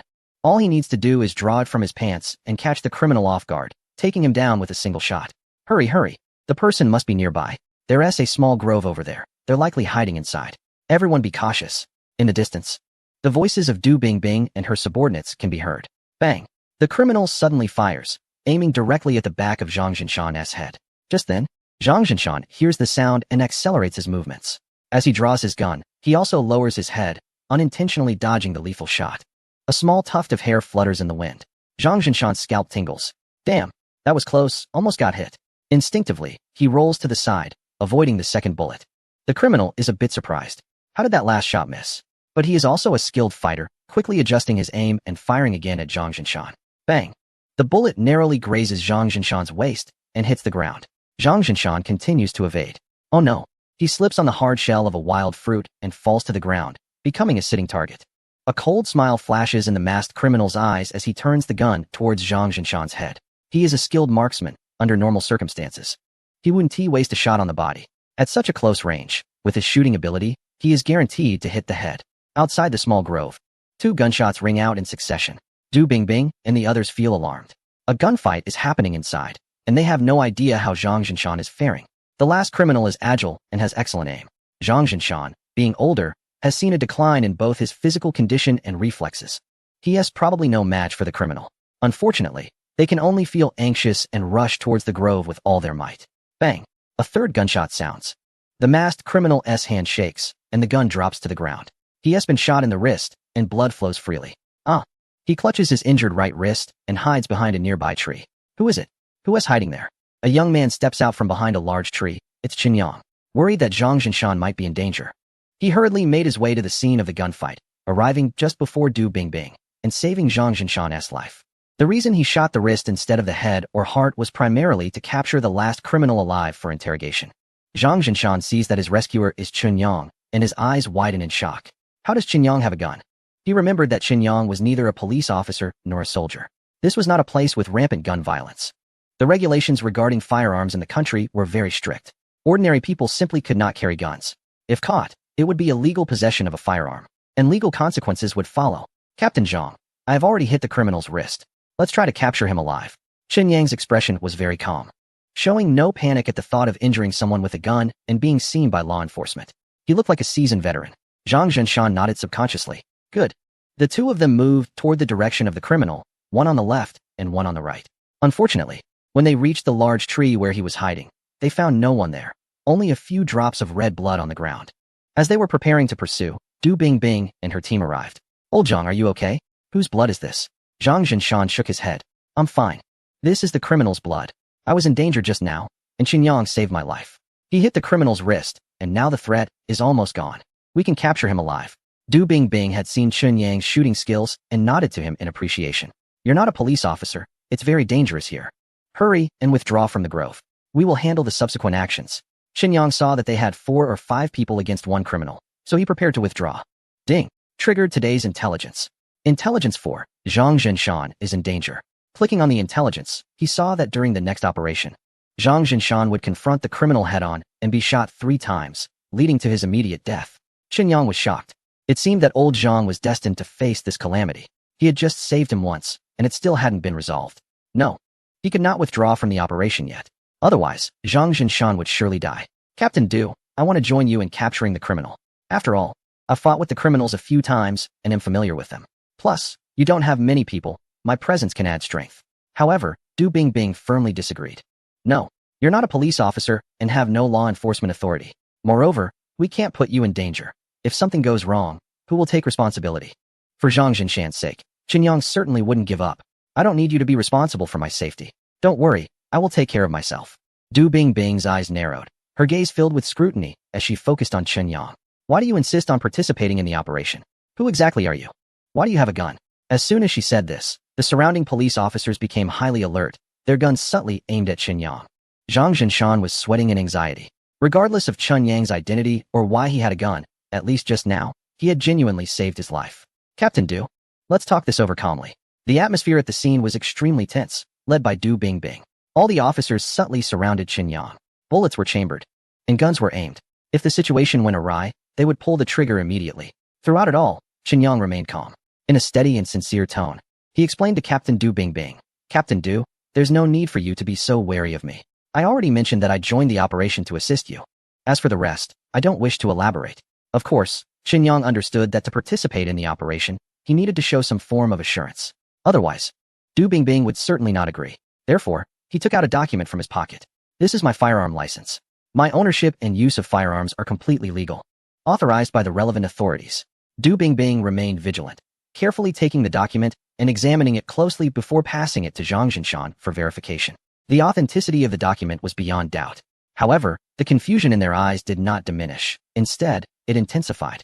A legal firearm owner with exceptional marksmanship, capable of killing effortlessly. What exactly was his identity? Qinyang retrieved the document. Now we can proceed, right? If we delay any longer, the criminals will get far away. This time, Du Bingbing did not oppose him, seemingly accepting the situation.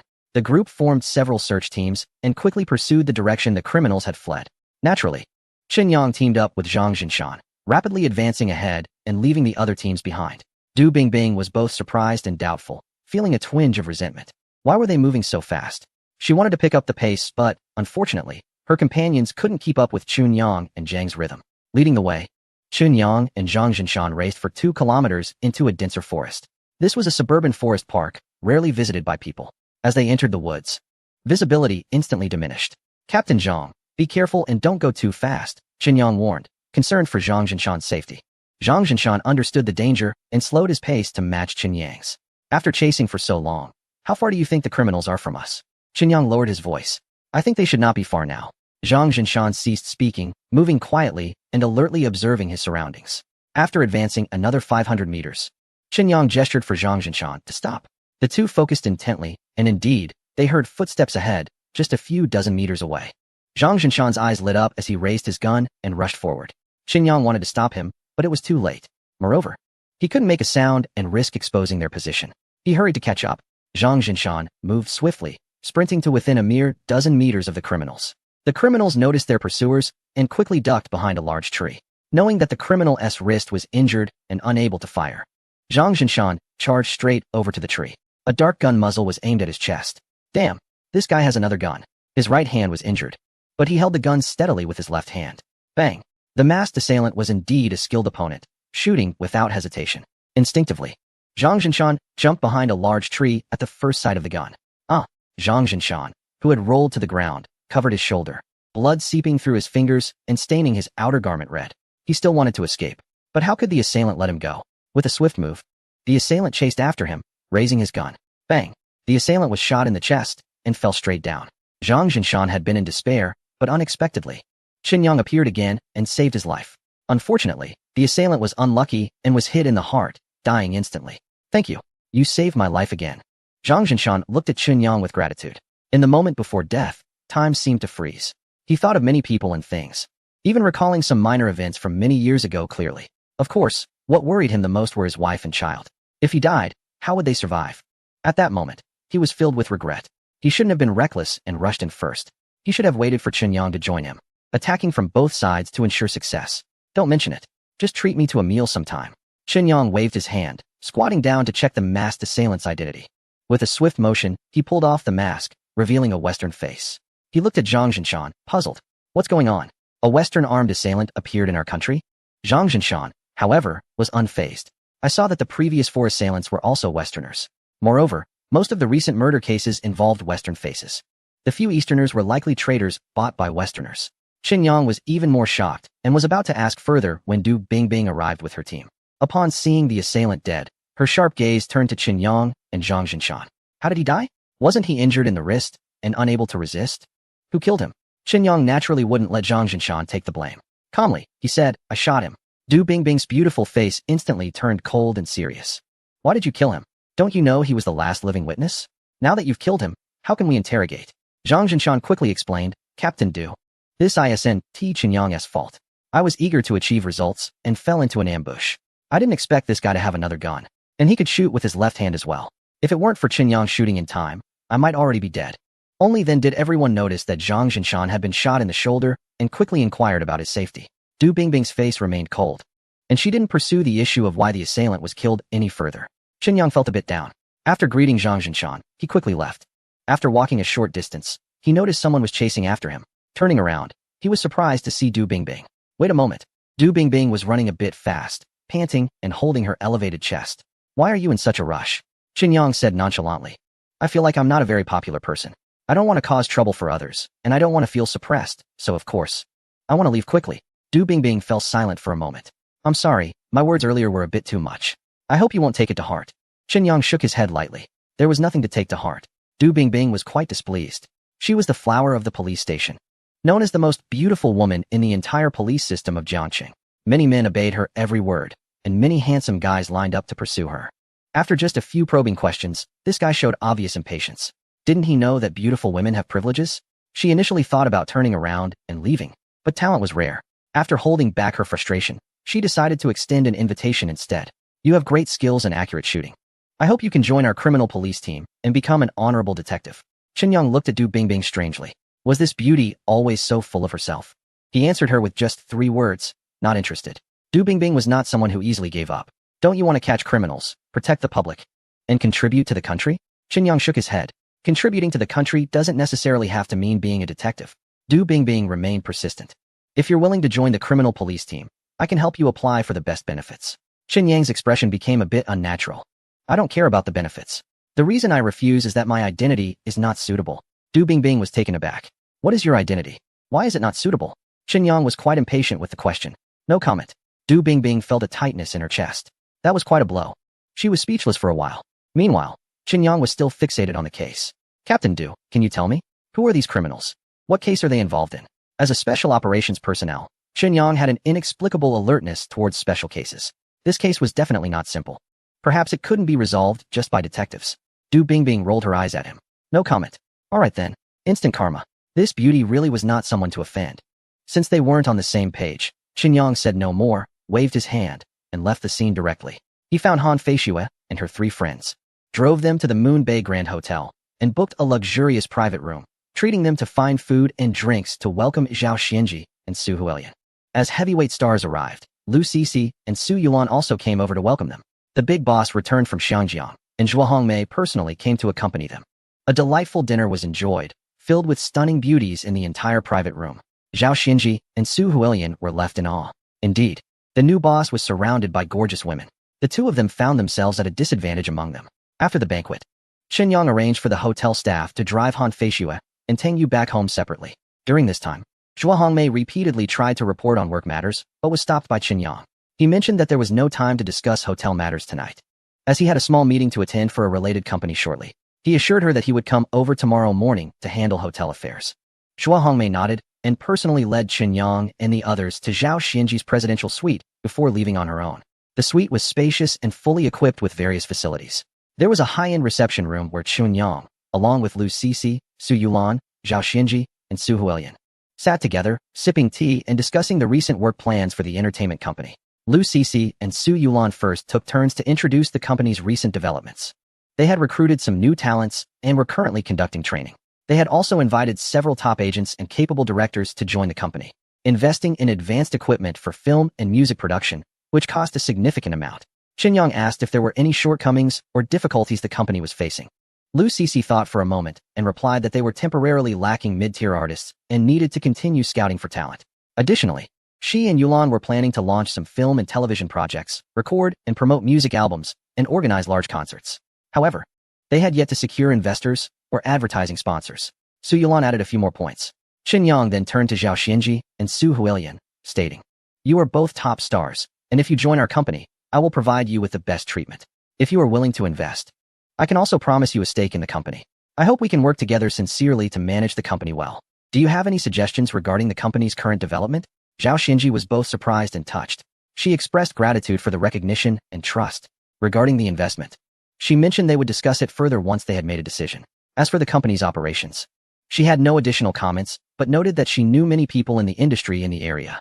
If needed, she could contact some capable artists to join the company.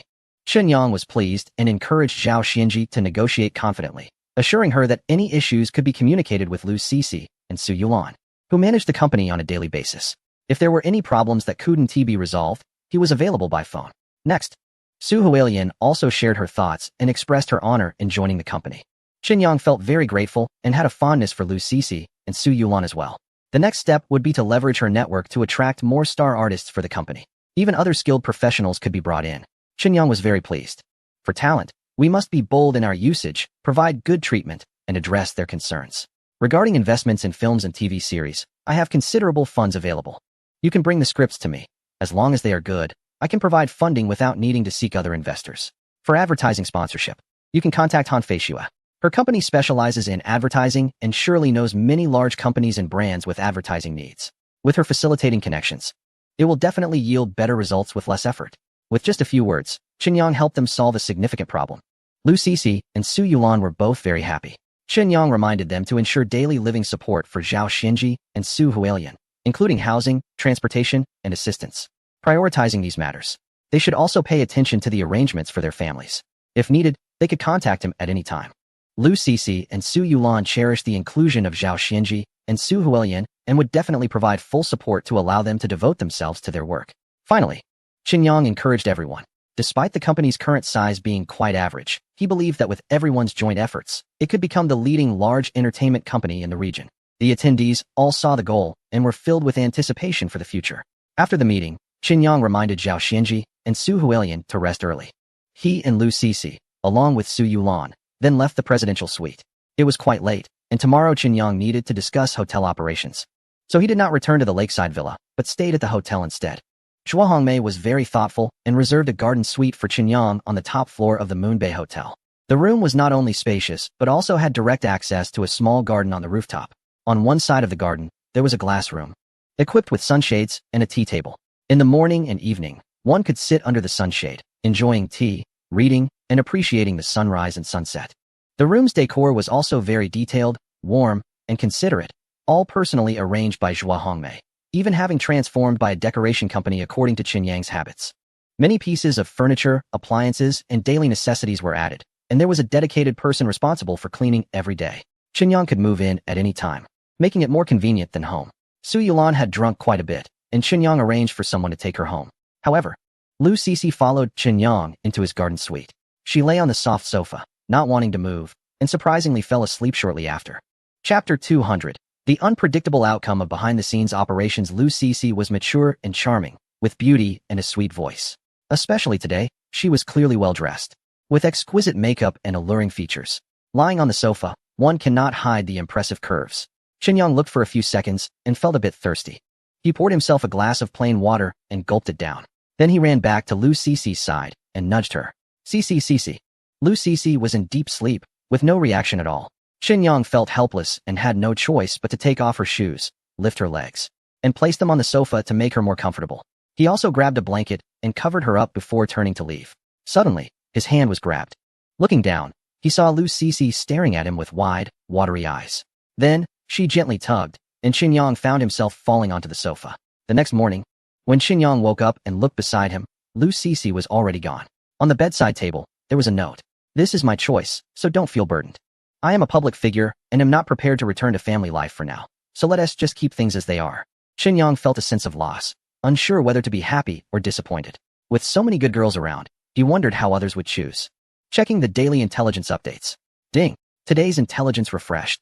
Intelligence 1. The auction of the Chongqing Hotel has some under-the-table dealings. The average person has no chance of winning. Intelligence 2. Zhao Xinji and Su Huilian are looking forward to the Sun and Moon Star.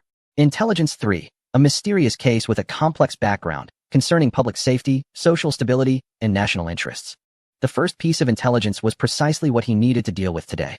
He hadn't expected there to be under-the-table dealings in the auction of the Chongqing Hotel. Chen Yang thought for a moment. This matter would require some tactics. The second piece of intelligence was good news. The two stars from Xiangjiang were looking forward to the sun and moon star, indicating they were not disappointed and were willing to stay and work together. This was a good start, and Chunyang was filled with confidence for the future development of the sun and moon star.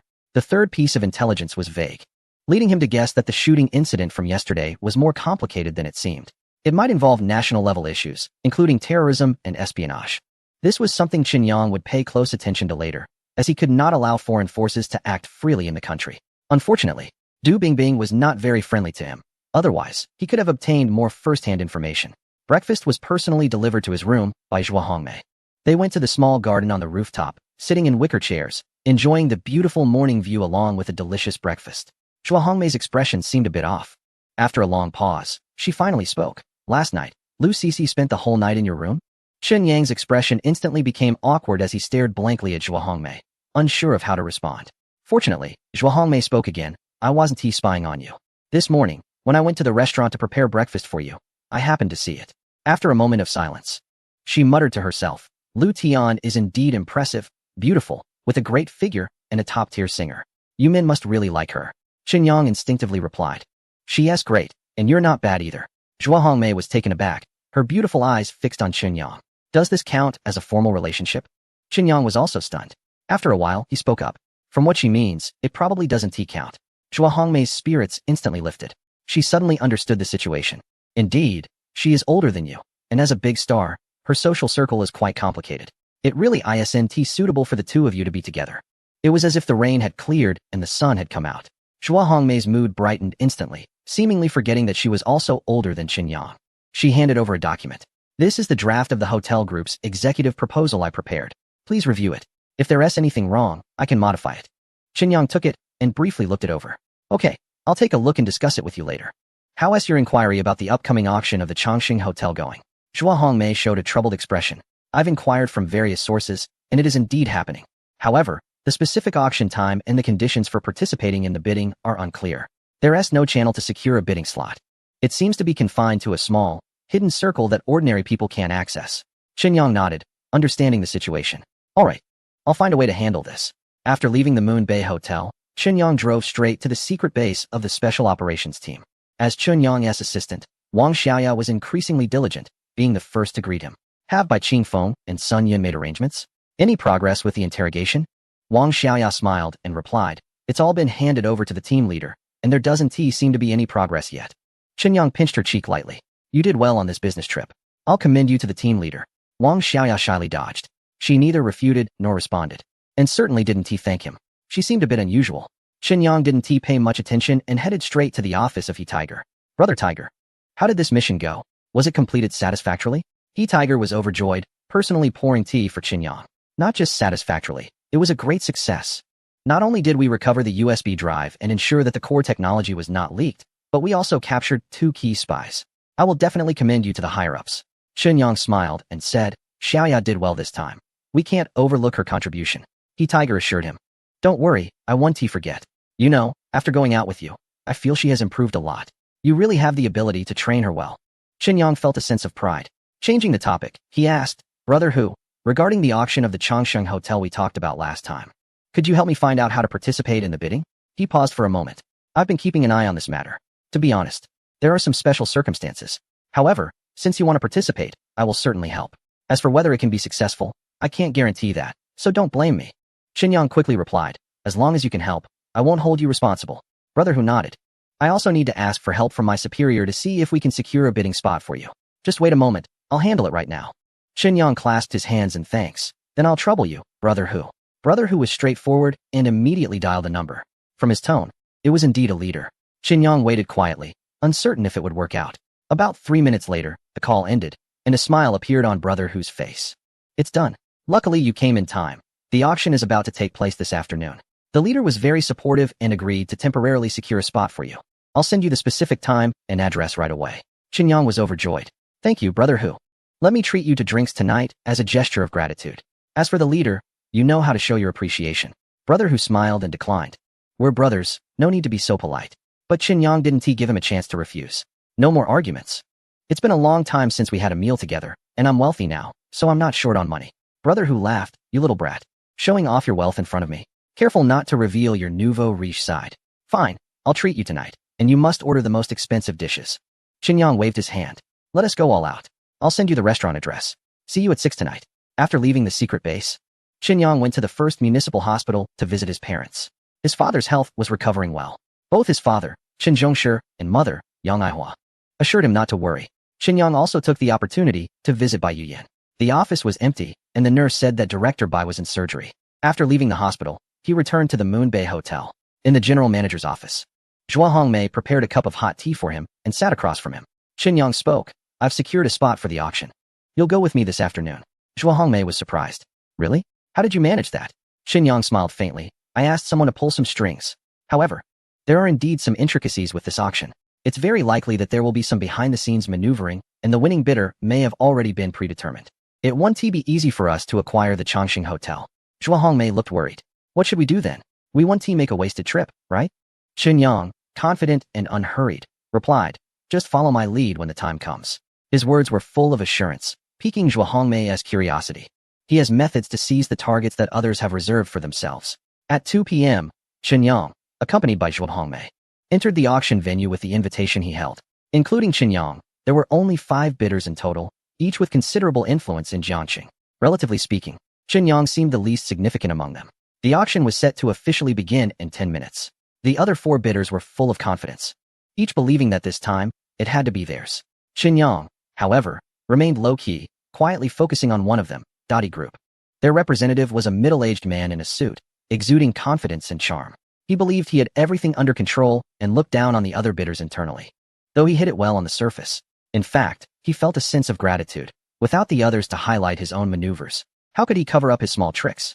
It seemed a bit unfair that they had worked hard, yet he would take the whole pie for himself. Zhua Hongmei was a bit anxious. Yang, why haven't you filled in your bid yet? It's almost time to submit. If you don't do it soon, it will be too late. Qinyang shook his head slightly. No rush. Soon, it was time to place bids. Everyone took out their pre-written bid amounts and put them into the bid box. Qinyang kept a close watch on the man in the suit. Noticing he hadn't changed his bid, he pulled out a pen and wrote a number on his bid form. Zhua Hongmei's eyes widened. Can such a low price win the bid? Qinyang remained noncommittal. Let's wait for the results. Zhua Hongmei was worried but felt powerless, hoping for a miracle. Quickly, the auction staff opened the bid box and took out the 5 bid forms, directly announcing each company's bid amount. The first was 500 million, the second was 2 billion, and the third was 5 billion. Zhua Hongmei was taken aback. The Chongqing Grand Hotel was on par with the Yuntian Grand Hotel, both being 5-star hotels. Its value was at least several billion. Yet, the bids from the 3 companies were only a little over 500 million. What kind of profit margin was that? 10 billion? No wonder these people were acting so mysteriously. There was too much at stake. The 4th company, Dottie Group, had a bid of 6 billion, just edging ahead. The man in the suit was smug. He had put a lot of thought into securing this deal, having navigated all the necessary connections. Besides him, no one knew what the highest bid would be, as all the participants were thinking about getting in at the lowest price, believing their connections were strong enough. His offer would be the highest. Only Qinyang was an outlier. He had merely secured a spot through connections without inquiring about the bid amount. His confidence in participating in the auction stemmed from his own strength. Indeed, it was true. When Qinyang announced his bid, everyone was stunned. 560 million, plus 1 yuan. Especially the man in the suit. His expression was more painful than eating something unpleasant. What the heck? Just 1 yuan more? What do you mean by that? Didn't you see that my bid was 10 million higher than the third party's? You only increased it by 1 yuan. Is this something a carbon-based life form can do? At that moment, Zhua Hongmei was simply in awe of Qinyang. When she was filling in the numbers just now, she couldn't believe that just a little over 6 billion could secure the auction. The fact proved that Qinyang not only succeeded but did so with remarkable precision. He didn't spend a single extra cent. The additional amount, to be precise, was 1 yuan. It just happened to surpass the Earth Group. That 1 yuan was worth its weight in gold. It maximized its potential. From the intelligence he gathered, Qinyang knew that without his participation, the Earth Group would have been the ultimate winner. All he needed to do was keep an eye on the Earth Group to gain the upper hand. At the auction site, he used his keen insight to clearly see the Earth Group's bottom line. The reason he waited until the last moment to fill in the price was to be cautious. It was that simple. Qinyang made a late move and successfully intercepted the bid, securing the Chongqing Hotel. He signed the auction contract on the spot and made the payment. On the way back, Zhua Hongmei still felt like she was dreaming. Don't get confused. Qinyang teased her with a smile. Now we have 3 5-star hotels. How do we integrate resources to achieve standardized management? refined operations, high efficiency, low costs, and ultimately move towards group branding. That is the urgent issue we need to resolve. Zhua Hongmei composed herself. What do you think about the group integration plan I wrote? Chapter 202. The only cure is in the most dangerous place. Qin Yang pondered for a moment. I have a few suggestions regarding group integration. First, for the hotel group. All senior management should adopt a part-time model. This means that the senior executives from each hotel will also take on roles at the group level while retaining their original positions. Our management team is mostly young, and their experience, especially in managing large groups, is relatively weak.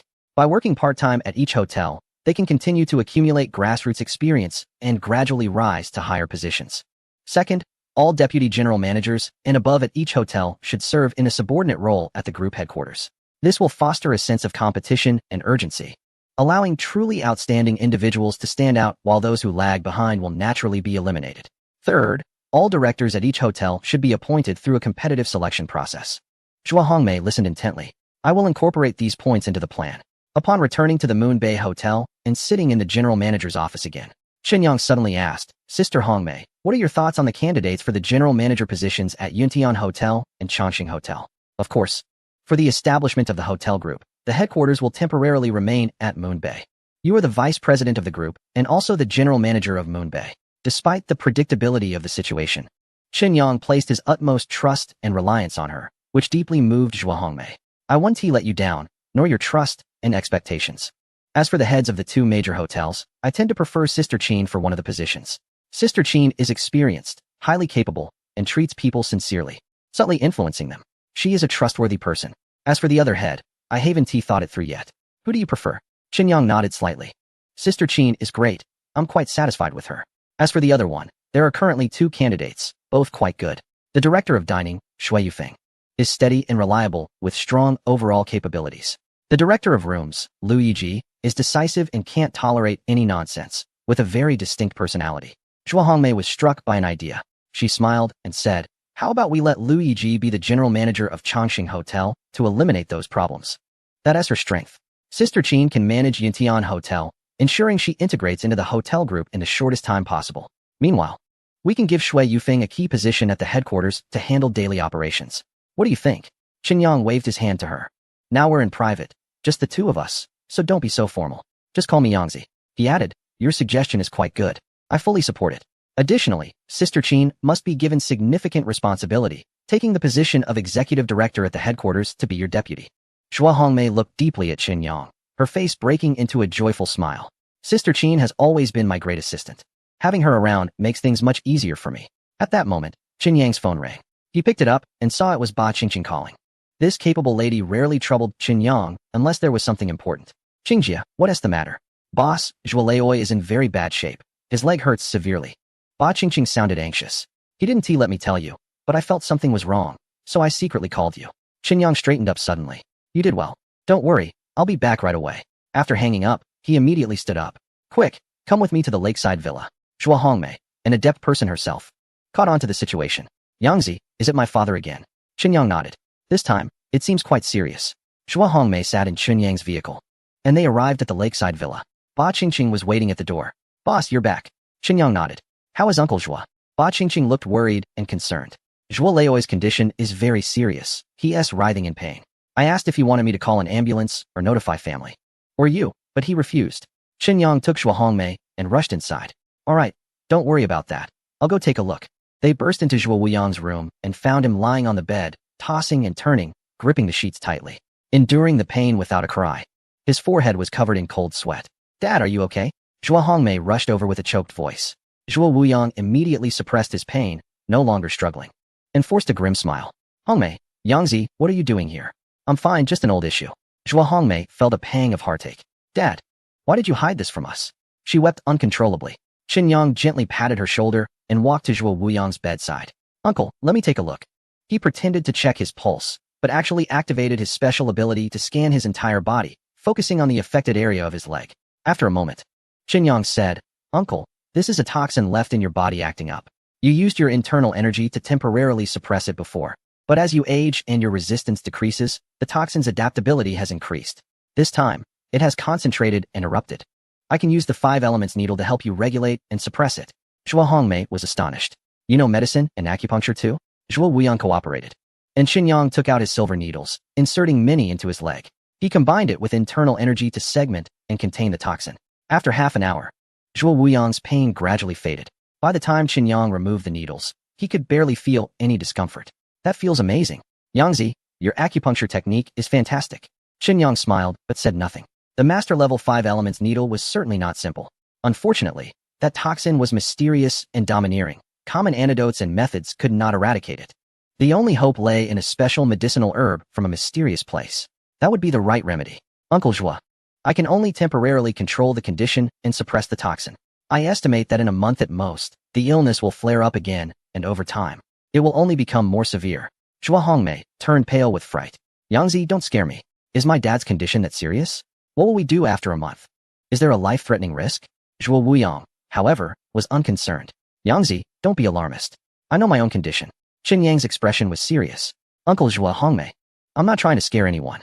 If we can't find the right remedy within a month, the condition will flare up more frequently and violently, ultimately depleting your vitality and leaving you with no way to recover. Zhuo Wuyang sighed and fell silent. Zhuo Hongmei's face turned pale as she grabbed Qinyang's arm. Yangzi, you must find a way to save my dad. Qinyang nodded and looked at Zhuo Wuyang. Uncle, the only antidote is located in one specific place. You must tell me the exact address. I'll go get it for you. A flicker of terror crossed Zhuo Wuyang's eyes. No, you can't go. I will never tell you the address. Chapter 203. The Elusive Antidote. Another incident? Zhuo Hongmei knew what they were talking about. Her father had always been very secretive about it. It was as if it were a nightmare. Yangzi, is the antidote really only available there? Qinyang silently nodded. Zhuo Hongmei was in tears. Her heart was extremely conflicted. To save her father, she had to enter the mysterious place, which Qinyang would face life-threatening dangers. Even the possibility of not surviving at all. If she didn't go to the mysterious place, her father would surely die. How could she choose? Unfortunately, she and her brother Zhuo Xiaojing had low martial arts skills and were simply not capable of undertaking the task of gathering herbs. The room was silent. Finally, it was Qinyang who broke the silence. Uncle, I know you are worried about my safety and don't want me to take risks. Some time ago, my strength was insufficient, only at the level of a battle general, so I didn't insist. But now, my strength has reached the intermediate level of a bright warrior. I should be qualified to enter the mysterious place, right? Zhuo Wuyang was taken aback. His eyes almost popped out. You've reached the intermediate bright warrior level? But I still sense you have the aura of a battle general? Qinyang smiled. Uncle, your perception isn't wrong. My physical quality is indeed still at the battle general level. However, with my powerful combat skills, I can definitely confront an intermediate bright warrior head-on. Zhuo Wuyang clicked his tongue in admiration. You kid, you're truly a martial arts genius. In such a short time, you've made such great progress. It seemed he thought of Zhuo Xiaojing, and a hint of disappointment flashed in his eyes. Unfortunately, I've delayed that kid. During Zhuo Xiaojing's childhood, it was the best time to lay the foundation. But Zhuo Wuyang, being plagued by toxins, was completely focused on fighting the illness and had no energy to teach his son. As a result, although he had good talent, his progress was slow. To this day, he is still at the battle general level. Qinyang quickly reassured him. Uncle, don't worry, I will definitely help Xiaojing in the future. As long as he is willing to learn, I won't hold back. Chen Zhongshi and Zhuo Wuyang hit it off right away. Zhuo Xiaojing also looked up to Qinyang with admiration and respect, completely obedient to him. The brotherly bond between the two generations was truly destined. Zhuo Wuyang sighed for a long time before finally speaking. Even if your strength qualifies you to enter the mysterious place, you still can't get in. Qinyang was puzzled. Why not? Zhuo Wuyang's eyes were blank as he stared at the ceiling, seemingly lost in thoughts from many years ago.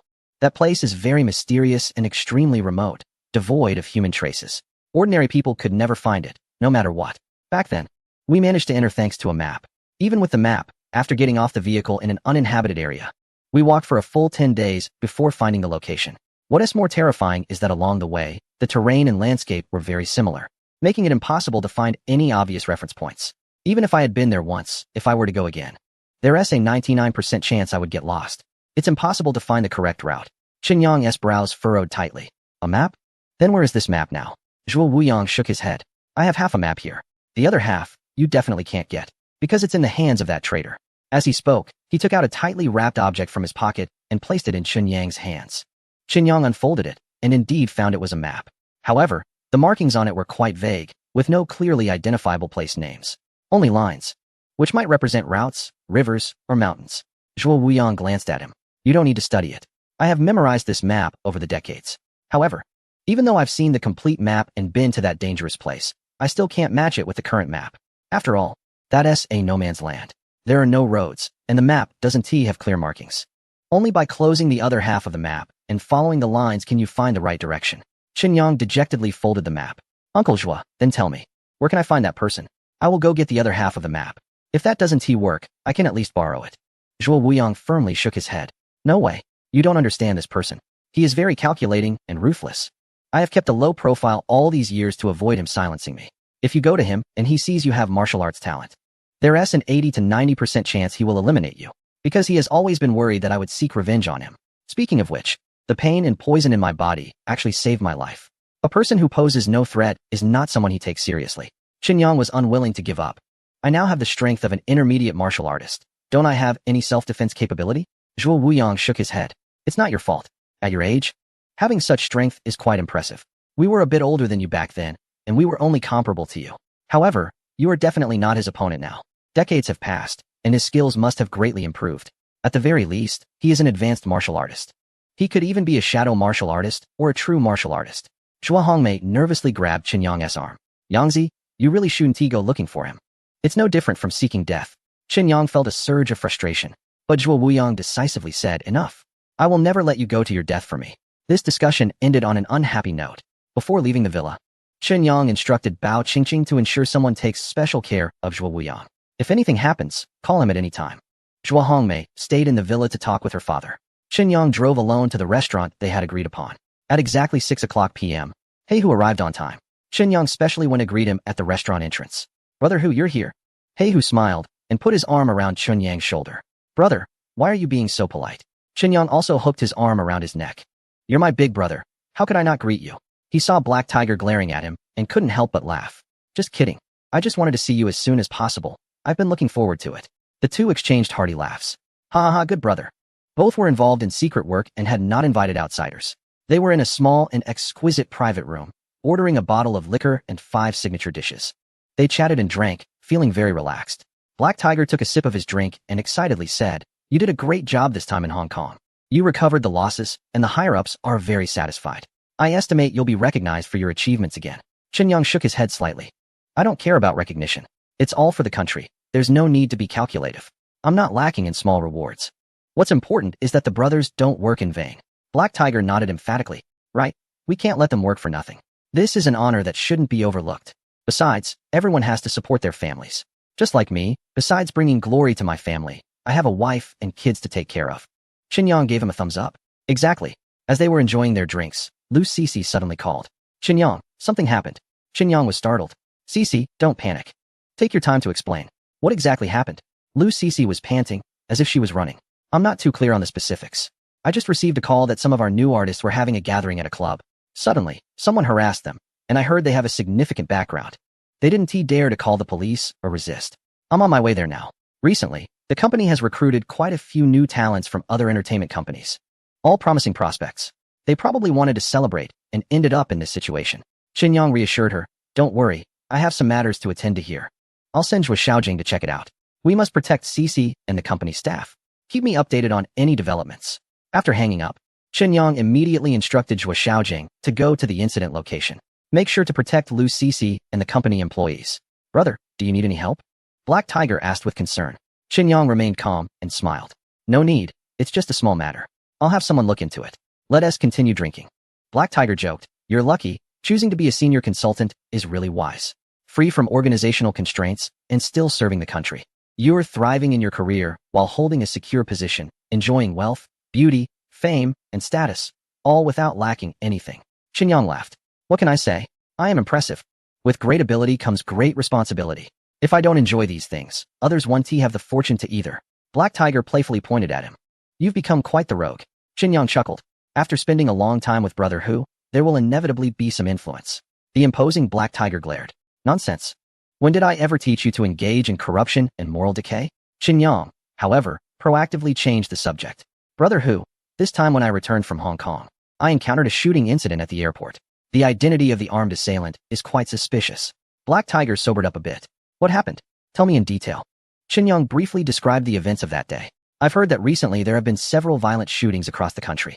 There are many doubts. But 2 points are particularly peculiar. First, most of the victims are researchers, engineers, and technical experts. Second, most of the perpetrators are from abroad. Do you think this might be related to foreign agents and spies? Black Tiger was both shocked and puzzled. After a long pause, he slowly nodded. I will report this to my superiors. I will also have the brothers from Team 3 pay close attention to it. Additionally, you should use your connections with Zhang Jinshan and Du Bingbing to keep a high level of vigilance on the cases in Jiangxing. Contact me immediately with any news. Qinyang nodded. I will. After taking a few sips of alcohol, Black Tiger seemed to remember something else. By the way, there's something I want to ask your opinion on. Qinyang replied, what is it? Go ahead. Black Tiger organized his thoughts. Next month, an important international conference will be held in the capital. Leaders from various countries will personally attend, and the security requirements are very high. The Military Intelligence Bureau has entrusted the security work of this conference to the Special Operations Department.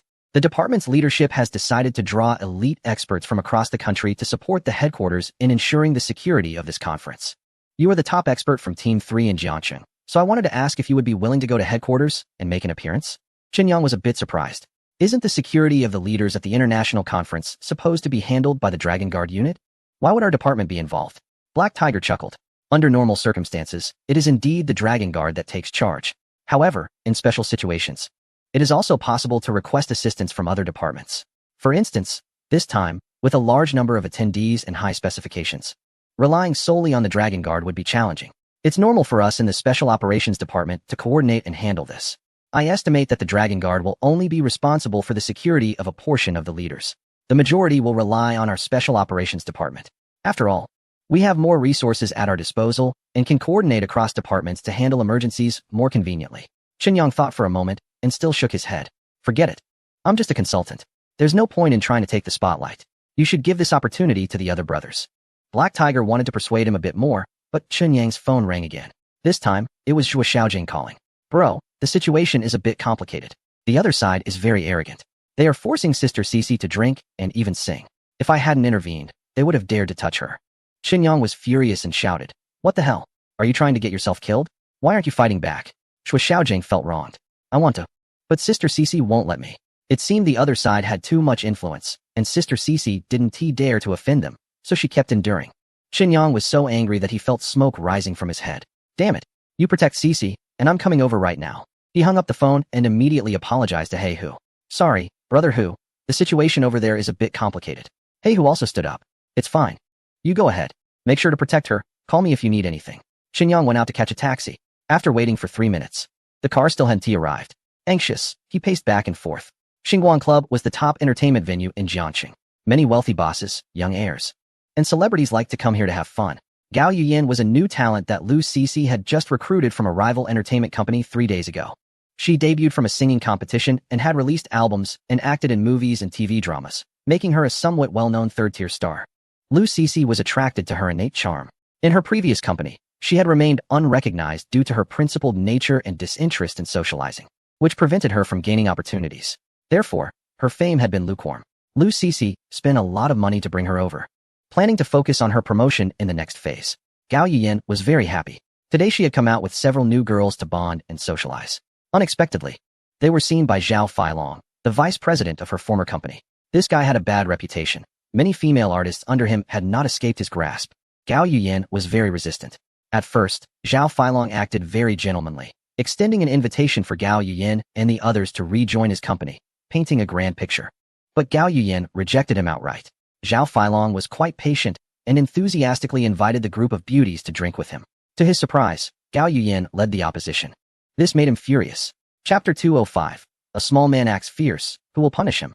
You want to drink respectfully, but you get punished instead. Who was Zhao Feilong? A big shot in the entertainment industry, commanding great power. When had he ever been treated like this? Bring them back to the private room and drink with me.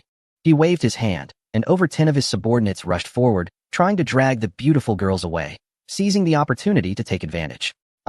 Let go of your filthy hands. Get away, or I will call the police. The girls screamed, and chaos erupted in the venue. Gao Yuyan was the most alert. She quietly hid in a corner and called Lu Cece for help. Upon hearing this, Lu Cece hurried to the club, while simultaneously alerting Qinyang. Just as Lu Cece arrived, Zhuo Xiaojing followed closely behind, ensuring that Lu Cece would not suffer losses. However, facing Zhao Feilong from the rival company, Lu Cece remained low-key and smiled gently. After all, With the recent establishment of their company, they couldn't afford to offend the prominent entertainment firm.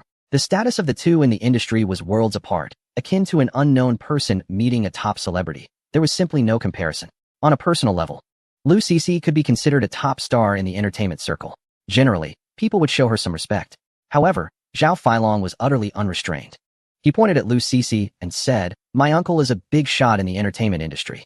Do you think you folks from the other company can afford to disrespect me? Do you still want to make a living in this industry?" Lu Cece cursed inwardly, thinking, "You brat, if it weren't for your uncle, who would even care about you?" His uncle was the president of the prominent entertainment firm, a towering figure in the industry with connections all over the country. Offending him would make things extremely difficult for her company. Lu Cece didn't dare to confront him openly and had to play along. "Mr. Zhao, you flatter me.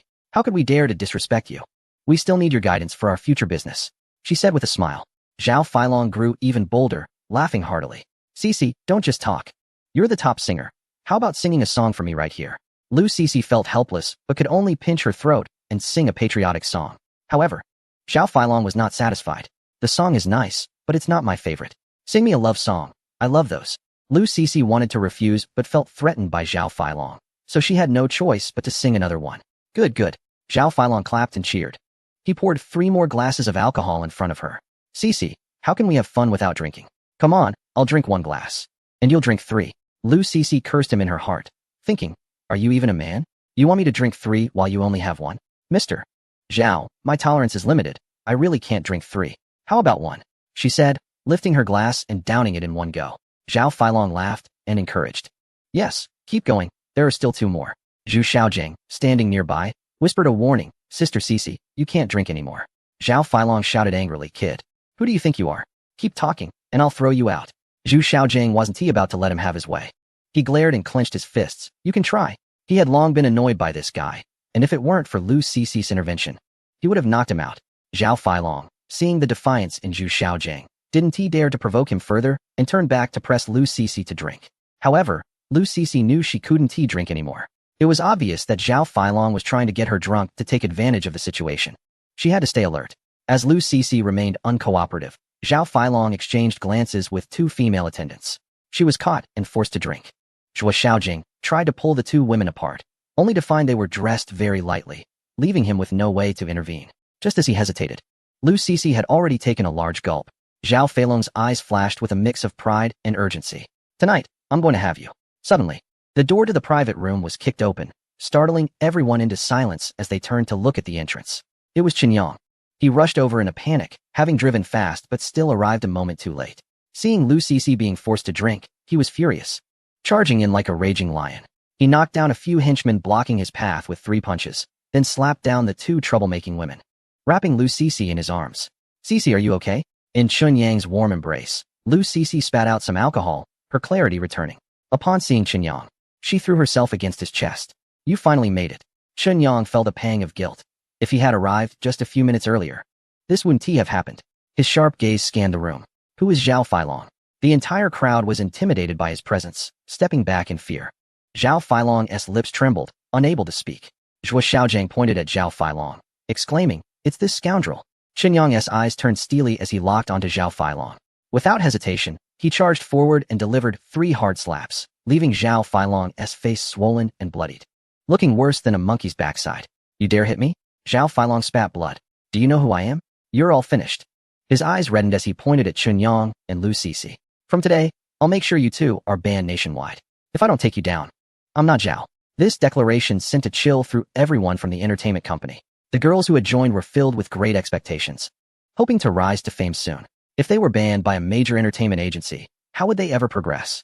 Gao Yuyan, having been with the agency for a long time, was well aware of its inner workings, so she was the least affected by the news. Instead, she felt touched that Lu Cece had stepped up to protect the new employees, facing Zhao Feilong's harassment without blaming them in the slightest. As for the other boss, Qinyang, he was even more impressive, directly confronting Zhao Feilong. This was something Gao Yuyan had always wanted to do, but had never dared. Just that alone made her think this young boss was incredibly cool. She walked over to Lu Cece to help adjust her clothes. "Cece, are you alright?" Lu Cece smiled reassuringly. "I'm fine, Yuyan." Gao Yuyan felt a wave of guilt wash over her. "Sister Cece, it's all my fault for coming to this place." Lu Cece touched her face. "Silly girl, it has nothing to do with you." She turned to Qinyang, her face full of worry. Now that we've offended a certain entertainment company, it seems that our company might. Chapter 206. Absurd. His greed is shocking. Qinyang knew well that the entertainment industry is very complex. If possible, he wouldn't want to narrow down the path right from the beginning, especially since their company was still quite weak. Offending that entertainment company would likely mean that no one would want to collaborate with them. Don't worry, I'll handle it well. He gave Lu Cixi a reassuring look and walked towards Zhao Feilong, his steps steady and powerful. Zhao Feilong was scared and kept retreating. What do you want to do? Qinyang stopped and smiled, saying, rest assured, I won't hit you again. Let me introduce myself. I am Qinyang, the actual controller of our company. I don't want to say much about what happened earlier. You know better than I do who is right and who is wrong. I'm willing to cover 1 million in medical expenses for your injured person. As for the relationship between our companies, I think we can discuss it. Zhao Feilong raised an eyebrow. You are the big boss of your company? Discuss? What is there to talk about? Do you think that by hitting me and saying a few words, it can all be settled? Dream on. Qinyang smiled faintly. Everything has a price. If we can't reach an agreement, it can only mean that the money isn't enough. If you don't talk, how will you know what I am willing to offer? Zhao Feilong shrugged nonchalantly. Fine, since you want to talk, I'll give you a chance. My price isn't low, though. I'm just afraid you can't afford it. Zhao Feilong sat down confidently. Qinyang also showed a bright smile and invited everyone to take a seat. He then called the manager of the venue over. I will compensate for your venue's losses at the original price, including the door of the private room. Now, bring out some drinks, snacks, and fruits.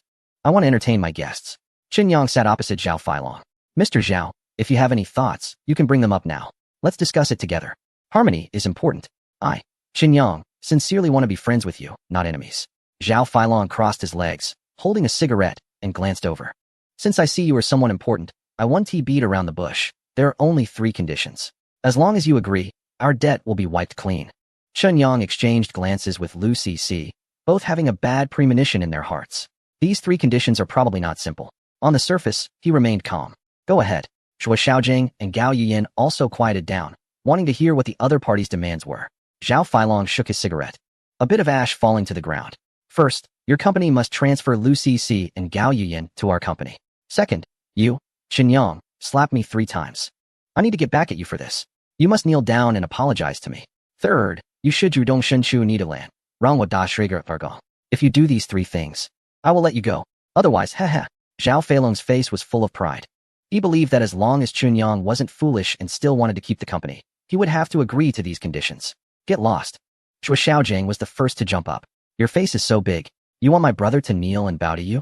Do you believe that I can beat you to death and bury you, and my brother wouldn't even give you a bow? Qinyang shot him a glare. Zhuo Xiaojing, who was filled with bravado, immediately wilted like a little wife and sat back down. Gao Yuyan was stunned. The boss's aura was too overwhelming.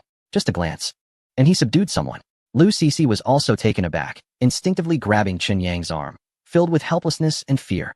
Qinyang remained calm and patted her hand. Don't worry, I've got this. He turned to Zhao Feilong and sneered. Heh, Mr. Zhao, don't you think your conditions are a bit outrageous? Zhao Feilong looked up arrogantly. Outrageous? I don't think so. Each condition is quite reasonable, right? Qinyang wasn't angry. He extended a finger. 100 million. How about we clear our grievances? The crowd erupted in an uproar. Even Zhao Feilong's lackeys were astonished. 100 million. That is not a small sum. Many companies don't even have that much total value. For just a minor conflict, someone is offering 100 million. Such sincerity is quite substantial, right? Zhuo Xiaojing was dumbfounded, wondering how much 100 million really is. He probably wouldn't earn that much in his lifetime.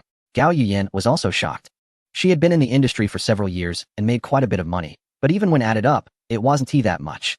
How long would it take her to save 100 million? Would she even have a chance in her lifetime? Lu Cixi didn't expect Qinyang to be so bold. To resolve a conflict, he directly offered 100 million. Such a move in the entertainment industry is probably unprecedented. Zhao Feilong's expression finally showed some signs of softening. 100 million? Ha ha ha, you're quite rich. Aren't you? Unfortunately, I'm not short on money. He sneered at Qinyang. You think it's that easy to solve things with money? Of course. No one would refuse more money. If you really have sincerity, give me 1 billion, and I might consider it. As soon as this was said, the scene erupted again. What? 1 billion? This guy must have lost his mind. Does he know how much 10 billion is? Is he crazy about money? Does he think we are a bank, able to provide as much as he wants? Without a doubt, Zhao Feilong's greed exceeded everyone's expectations, leaving even Lu Cixi stunned. She instinctively grabbed Qinyang's arm. This money must not be given. Gao Yuyan could hardly imagine that one day her own fate would be tied to 1 billion. She timidly approached Qinyang and bowed. Boss, thank you. But please, don't give them 1 billion for my sake. If it's really not possible, I can transfer to Huiguang Entertainment. Her thoughts were simple. She felt she wasn't worth that amount. Qinyang looked at the girl with warmth in his eyes. Silly girl, what are you thinking? The 3 conditions proposed by Zhao Feilong. He wouldn't agree to any of them. Not to mention Lu Sisi being his beloved. He wouldn't allow someone like Gao Yuyin to be targeted by Zhao Feilong either. As for kneeling and begging, he wouldn't even consider it. Even if it meant death, he wouldn't bow his head. However, he didn't lose his temper or turn hostile. The reason for proposing a monetary solution was still to avoid making enemies. From the current situation, it was clear that the other party's appetite was frighteningly large. He looked at Zhao Feilong calmly. Mr. Zhao, are you sure you're not joking? 1 billion? Zhao Feilong sneered, spitting out the half-burnt cigarette, but at Chunyang's feet, nearly splattering saliva on his shoes. Can't bear to part with 1 billion? Damn. Then just pull a few strings. Do you think I care about that little money? Zhao Feilong's disgusting behavior almost reignited Zhu Xiaojing's fury. If it weren't for Chunyang's intervention, he would have been dead 18 times over. Qinyang squinted and kept his gaze fixed on Zhao Feilong. No one knew what he was thinking. Zhao Feilong felt a chill down his spine. This kid's eyes were filled with killing intent. It was a strange, eerie feeling that sent shivers down one's spine. In fact, Qinyang was pondering why Zhao Feilong was acting this way. Logically speaking, this matter originated from Lu Sisi poaching talent from Huiguang Entertainment, involving Gao Yuyan. However, according to the rules, the compensation for breach of contract had already been paid. Gao Yuyan wasn't a big star. She was dispensable to Huiguang Entertainment. This could only be considered a minor grievance, not warranting such a major conflict. Of course, Qinyang had just beaten a few people and slapped Zhao Feilong 3 times, which was somewhat embarrassing and had hurt his pride. This could be considered a significant grudge, but at most, it was a personal feud. Since it didn't involve serious injury, it didn't qualify as a deep-seated hatred. 100 million would be enough to compensate for that loss. He never expected Zhao Feilong to demand 10 billion outright. This clearly violated common sense and didn't seem like the actions of someone looking for reconciliation. Qinyang couldn't figure out where things had gone wrong. Ding. Today's intelligence triggered. Intelligence 4. The Sun and Moon Star Entertainment Company is about to face a targeted attack, not from a single opponent, but from a powerful alliance. Leading this is Wang Sihai, with Zhao Qianquan at the helm. Their goal is to bring down Sun and Moon Star and to swallow and divide all of its resources, including several top-tier stars. Zhao Qianquan's biggest backing comes from a prominent figure in the capital, young Master Tang. Upon reviewing the details, Qinyang suddenly realized that an organized and planned attack was underway, directly aiming at the Sun and Moon Star Entertainment Company. The mastermind behind it was Wang Sihai. This was in the region, and to protect Zhao Xinji and Su Huilian, they had offended a major entertainment tycoon. As for the overall commander, it was the president of a renowned entertainment company, Zhao Qianquan, who likely had his eyes on the star resources of Sun and Moon Star, especially Lu Sisi and Su Yulan, 2 of the most popular celebrities in the country, capable of supporting any entertainment company. As for the backing from young Master Tang, it was hard to speculate, and in front of them was Zhao Feilong, who seemed to have stumbled upon the situation by chance. But it was likely that the other party had actively sought him out. A smile suddenly appeared on Chunyang's face, while those present looked bewildered. How could one laugh after being insulted and spat on? Zhao Feilong, however, looked even more pleased. It was clear he thought they were intimidated and willing to back down. What? Are you willing to offer 10 billion now? Qinyang smiled even wider. Mr. Zhao, do you really think 10 billion can make you show mercy? Zhao Feilong was taken aback. Of course. I keep my word. Smack. Another slap came suddenly from Qinyang, leaving Zhao Feilong dazed. The people on site were stunned. How could it go from a calm conversation to such violence? You think you can bully me? You're just a pawn, a sacrificial piece. Trying to extort me? Once you get your hands on the 10 billion, you'll wipe us out and continue your schemes? Qinyang shouted while striking. Smack, smack, smack. He landed 3 more slaps, turning Zhao Feilong's face into a mess. Let us go. After dealing with him, Qinyang dusted off his hands and tossed a wad of cash to the club manager. He left with Lu Sisi, Gao Yuyin, Zhou Xiaojing, and a group of girls, returning to Sun and Moon Star with flair. Along the way, Lu Sisi looked worried. Mr. Yang, is it really appropriate to offend Zhao Feilong like this? What if he retaliates?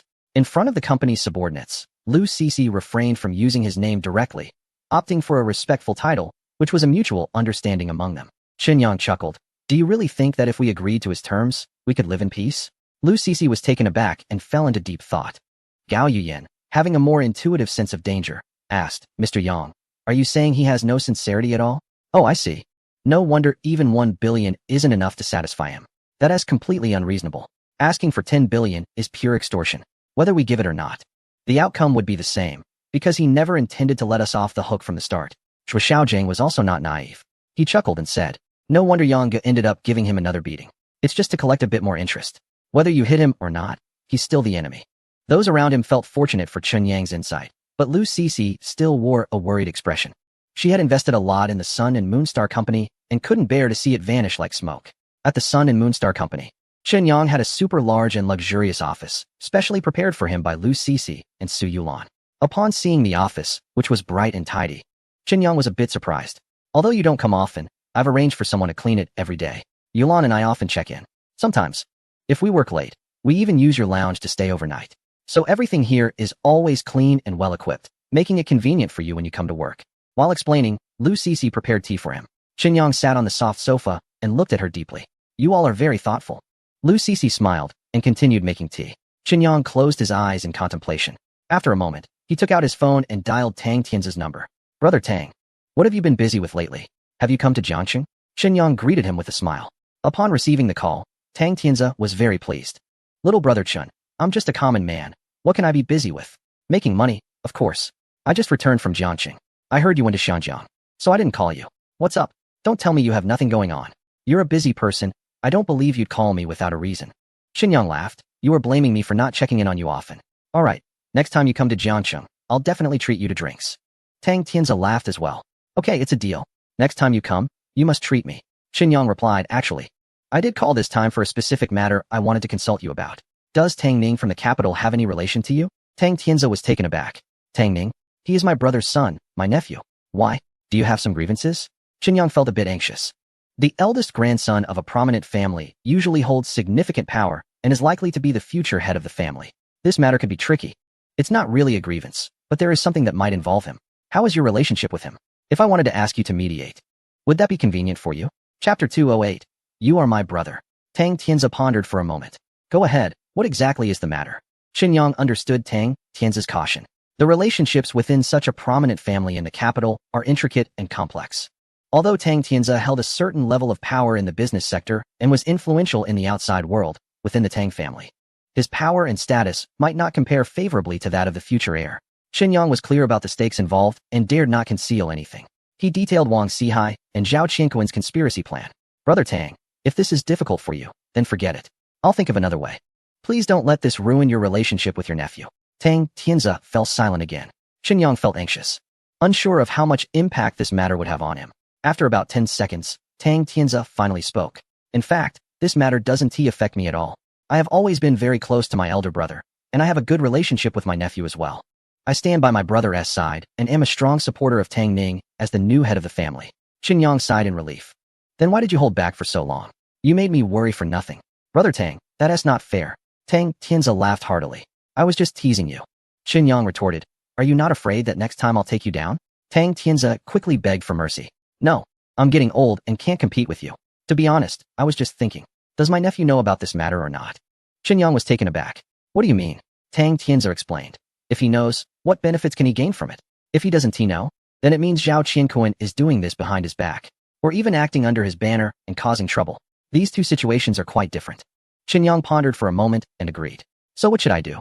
Tang Tianzi smiled and said, "Actually, it's not that complicated. Given my relationship with Tang Ning, whether he knows or not, it's just a matter of a conversation." Chen Yang didn't think so. Perhaps in Tang Tianzi's view, it's a trivial matter. But for him, it was a huge favor. "Brother, you really want to make it difficult for yourself, right?" Tang Tianzi replied. "No, we are really close. In fact, that kid Tang Ning is quite good. If you have a chance, come to the capital, and I'll introduce you to each other. You're both young, and I'm sure you'll hit it off." Chen Yang smiled. "That sounds great. But I just don't know when I'll have the chance to visit the capital." Tang Tianzi chuckled. "There will definitely be opportunities. All right, just wait. I'll call Tang Ning now. I'll get back to you as soon as I have news." After hanging up the phone, Chen Yang sipped his tea and waited patiently. Lu Cece had been listening closely and was very concerned. "Yangzi, how is it? Can General Tang help?" The Day and Moonstar project is the hard work of Lu Cece and Su Yulan. To be honest, Chen Yang had invested some money, but he hadn't spent much time and effort. On the contrary, the two small shareholders and the vice president had been working tirelessly, putting in a lot. Chen Yang reached out and pinched her chin lightly. "Don't worry, I'll get a reply soon." "That's annoying. It's bad for others to see." Lu Cece dodged and nervously looked around as if she were doing something wrong, then remembered that this was Chun Yang's office. Except for the two of them, There were no outsiders. Qinyang chuckled mischievously. Does that mean if no one sees us, I can do whatever I want? Lu Cici's face instantly flushed. I didn't say that. Yet, subconsciously, she thought about that night when they were together and what had happened. A wave of softness washed over her. Qinyang noticed her unusual reaction and pulled her in closer. How about tonight? Want to join me? Just as they were getting cozy, Tang Tianzi's call came in. Qinyang quickly answered, not bothering to tease her. Hey, brother Tang, how's it going? Tang Tianzi laughed heartily. Look at you, so anxious. Didn't I say it's just a matter of one sentence? Qinyang's heart leaped with joy. Really sorted it out? Tang Tianzi replied with a smile. You still don't trust my work? He continued. Tang Ming mentioned that he heard Zhao Qianquan talk about this matter. But that old fellow is very cunning. He only mentioned it briefly and didn't offer any real benefits. He is probably just using his nephew's name to swindle some entertainment company bosses. Qinyang quickly asked, did he say how to handle this? Tang Tianzi reassured him, don't worry, he will call Zhao Qianquan about this. You should receive news soon. I believe that from now on, no one in the domestic entertainment industry will dare to create trouble for your company. After all, with this matter, your company has the mark of our Tang family. Qinyang was so happy, he almost jumped up. That's fantastic. Thank you, brother. And please thank Tang Ming for me. Tang Tianzi chuckled. You can thank him in person when you meet. He just said he's looking forward to meeting you and becoming friends. Qinyang felt very touched. No need to say more. Tang Tianzi must have spoken highly of him in front of Tang Ning and even recommended him strongly, which led to Tang Ning's goodwill. No need to say more, brother Tang. You are like my own brother. I also look forward to becoming friends with the young master of the Tang family. Tang Tianzi was very pleased. Ha ha ha. It's the first time I've heard you say such sentimental words. It's making me feel a bit emotional. Like there's sand in my eyes. I wish I could fly to Jiangcheng right now and have a drink with you.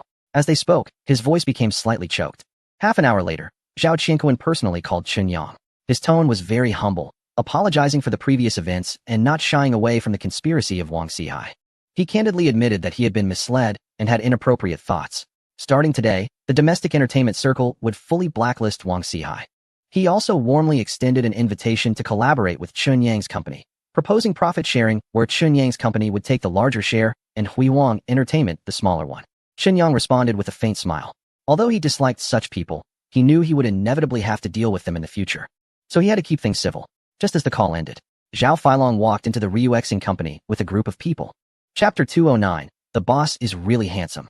Gao Yiyin happened to be in the reception hall, chatting with a beautiful receptionist. When she saw Zhao Feilong storming in with his entourage, she was so frightened that her legs went weak. What do you want, Zhao Feilong? Zhao Feilong's expression was very complicated. Where's your boss? Gao Yiyin was quite scared, but she was not someone who would betray her boss. I don't know. The receptionist was very clever. While the two were talking, she secretly called the deputy general manager's office. Usually, Lu Cici was in charge, and everyone was used to reporting to her. Manager Lu, someone is causing trouble, seems to be called Zhao Feilong. Upon hearing this, Lu Cici thought, this is bad. This guy is here to make trouble again. She hurriedly went to Qinyang's office. Yangzi, it's bad. Zhao Feilong is here. Qinyang looked up and smiled faintly. Oh, this guy is quite fast. Lu Cici was very surprised. You knew he was coming? Qinyang nodded. Yeah, I guessed he would definitely come. Just didn't expect him to arrive so soon. Lu Cici rolled her eyes at him. Since you knew he was coming, why didn't you say it earlier? At least we could have called more people or not let Rui Xiaojing leave. Now you're the only one here. How can we deal with such a large group? The rest of us are just a bunch of girls. What should we do? She was worried about the company's employees and also concerned that Qinyang would be at a disadvantage alone. She was so anxious that she was pacing back and forth like an ant on a hot pan. Qinyang, however, stopped her, remaining unusually calm. Cici, don't worry. It's not as you think. Even if Zhao Feilong is really here to cause trouble, I can handle him alone. Lu Cici wanted to say something else, but was pulled out by Qinyang. Let us go out and take a look. We don't want to scare the girls. The two arrived at the reception hall, where two groups were confronting each other. One side was Zhao Feilong and his men, a large group of burly men. The other side was Gao Yiyin with the company's artists and staff, a bunch of delicate and petite beauties. The atmosphere was tense. To be precise, Gao Yiyin and her group were fierce and aggressive, ready to defend the company. Zhao Feilong looked anxious, not knowing what to do. He caught sight of Qinyang coming out, and, excited, rushed over in a few quick steps. Protect the boss. Gao Yiyin reacted quickly, shouting as she led a few of her good friends to shield Qinyang and Lu Cici. She genuinely liked and admired a boss who treated employees sincerely and protected them wholeheartedly. No matter what, she couldn't let this villain Zhao Feilong harm her two bosses. Zhao Feilong couldn't get through, and he was sweating anxiously. Gao Yiyin crossed her arms, glaring fiercely. A stance of unwavering defense. You, with the surname Zhao, will never harm our boss. Unless you take us all down. Thud. With a bend of his knees, Zhao Feilong knelt on the ground. Mr. Chen, I was wrong. Please forgive me. As he spoke, he pulled out a bank card from his pocket, holding it high with both hands. Here is 100 million. My uncle said this is a token of respect from us, uncle and nephew, to you and your company. I hope you will accept it. The sudden turn of events left everyone stunned. This arrogant guy, the vice president of a renowned entertainment company, actually knelt down and offered 100 million as a gift just to seek Qin Yang's forgiveness? Gao Yuyan was dumbfounded.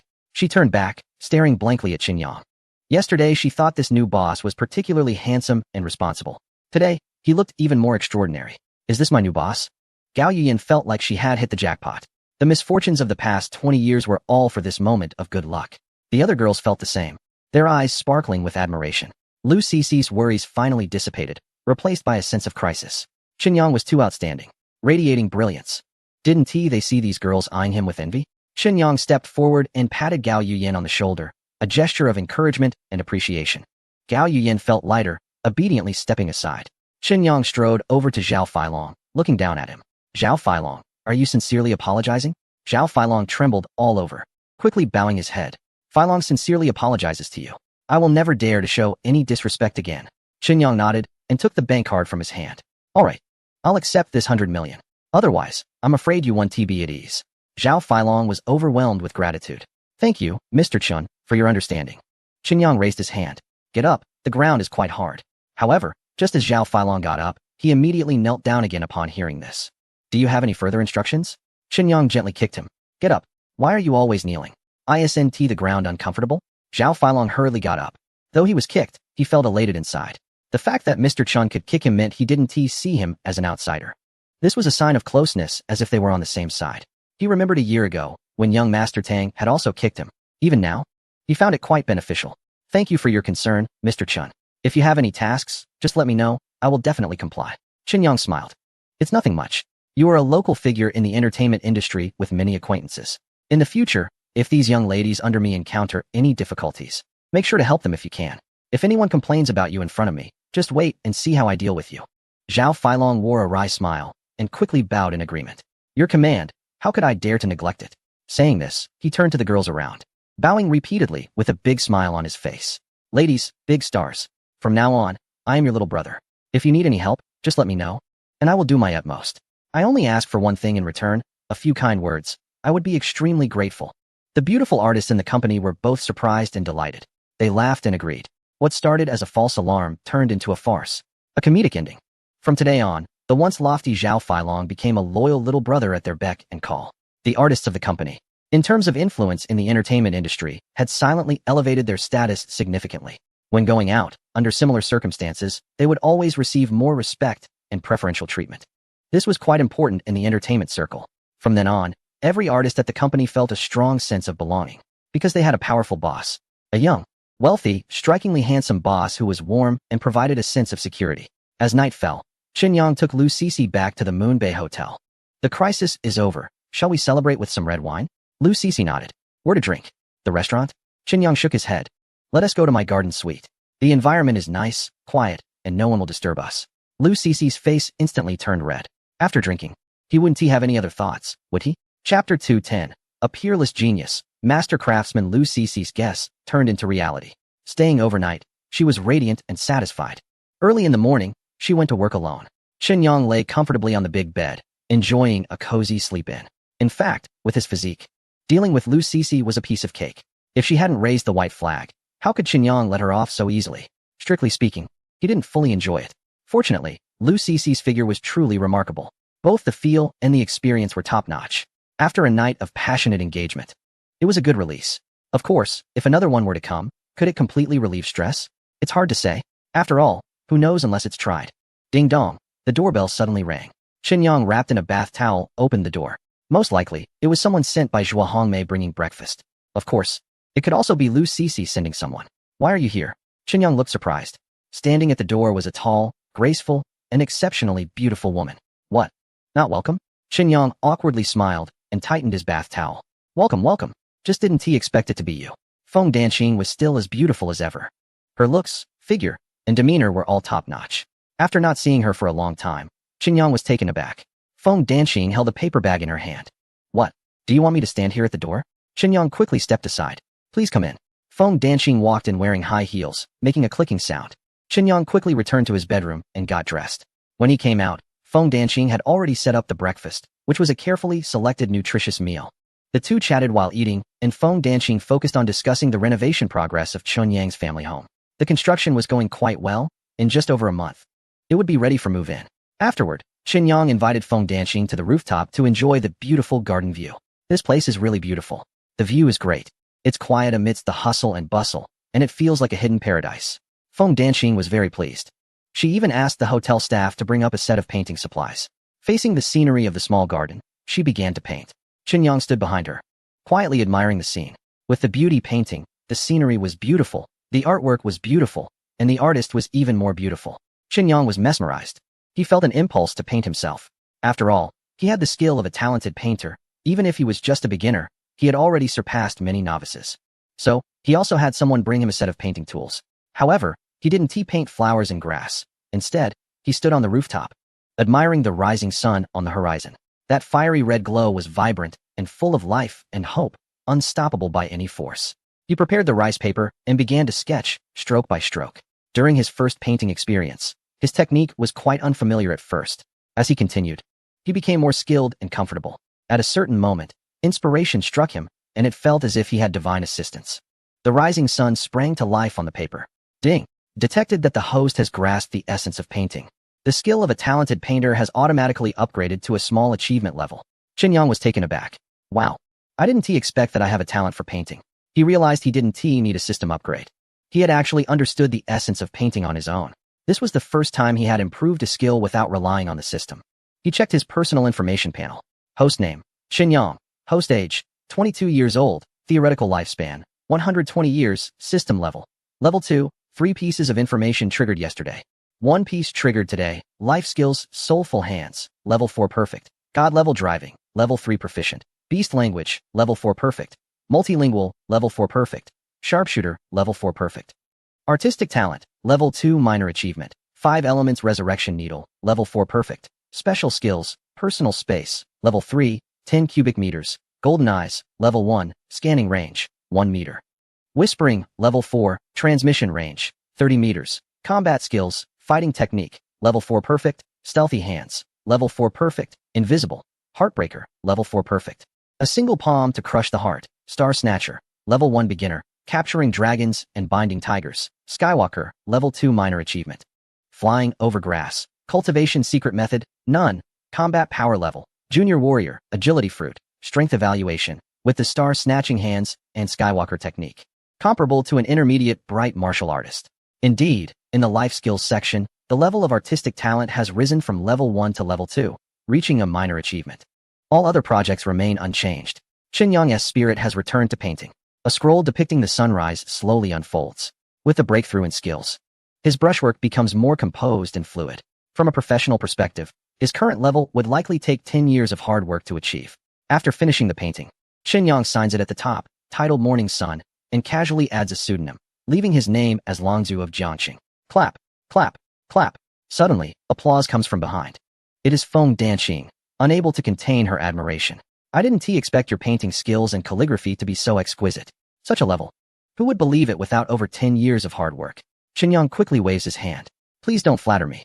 This is my first time painting. How could there be 10 years of hard work? Feng Danqing is stunned. What? This is your first painting? How is that possible? You're not joking, are you? She looks at him in disbelief. Feng Danqing has loved art since childhood. Her family is well off, with no shortage of money or resources.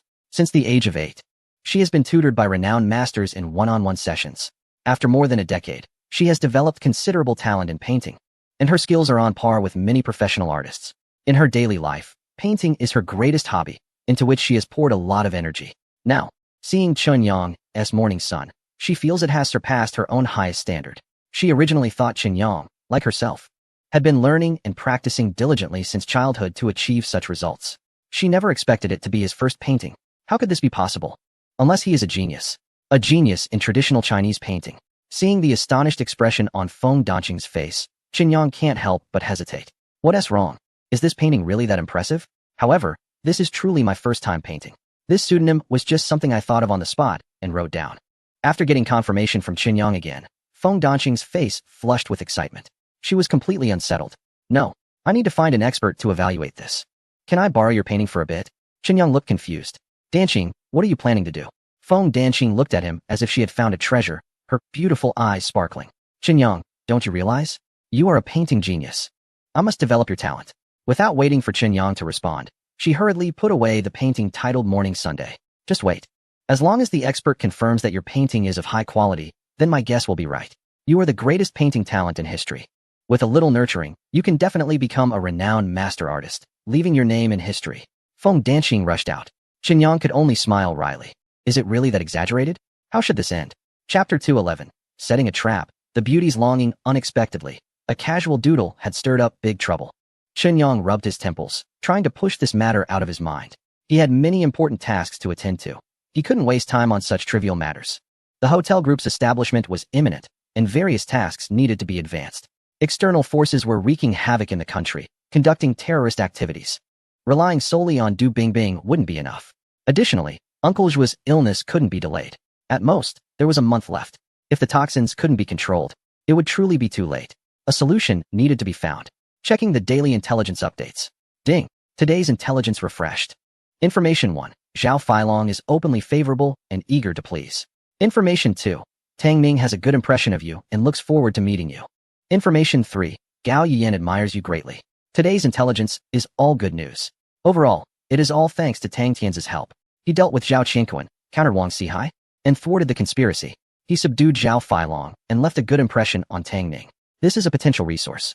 If he goes to the capital in the future, having a wealthy friend will bring countless benefits. As for Gao Yiyan, Qinyang currently has no intention of getting involved with her. Too many women mean too many complications. It's better to keep things simple.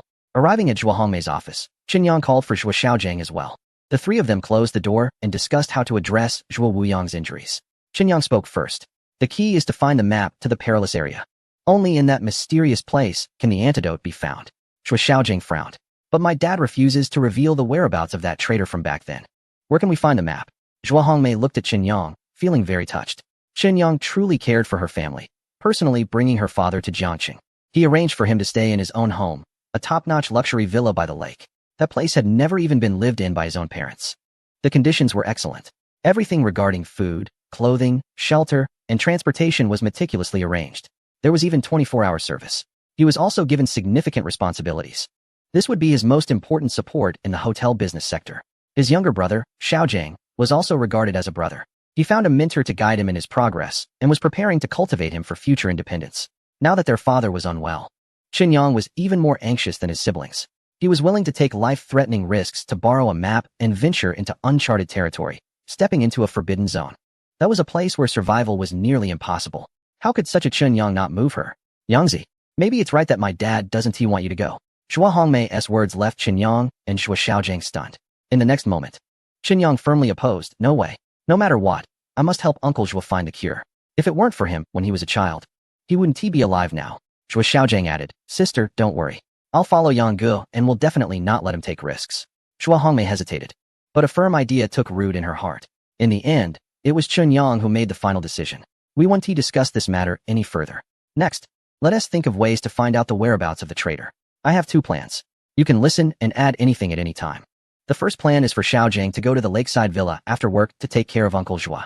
No matter what method you use, whether it's setting a trap or soft persuasion, you must find a way to get the whereabouts of the traitor from Uncle's mouth. The second plan is if the first plan doesn't work and Uncle refuses to budge, I will personally take Xiaojiang, following the clues from the half map, to inquire all over the country. Whether we find out the traitor's whereabouts or locate the final danger zone, it's a success in its own right. On this point, Qinyang was quite confident because he had an intelligence system. As long as he reached out and inquired more, information would eventually surface. Though it would take longer and wouldn't be as efficient as the first plan. Zhua Hongmei and Zhua Xiaojiang both agreed with Qinyang's two plans and decided to implement them. After discussing the matter, Zhua Xiaojiang left to avoid interrupting the two leaders' emotional exchange. Sister Hongmei, how is the preparation for the hotel group's founding conference going? Qinyang took a sip of tea.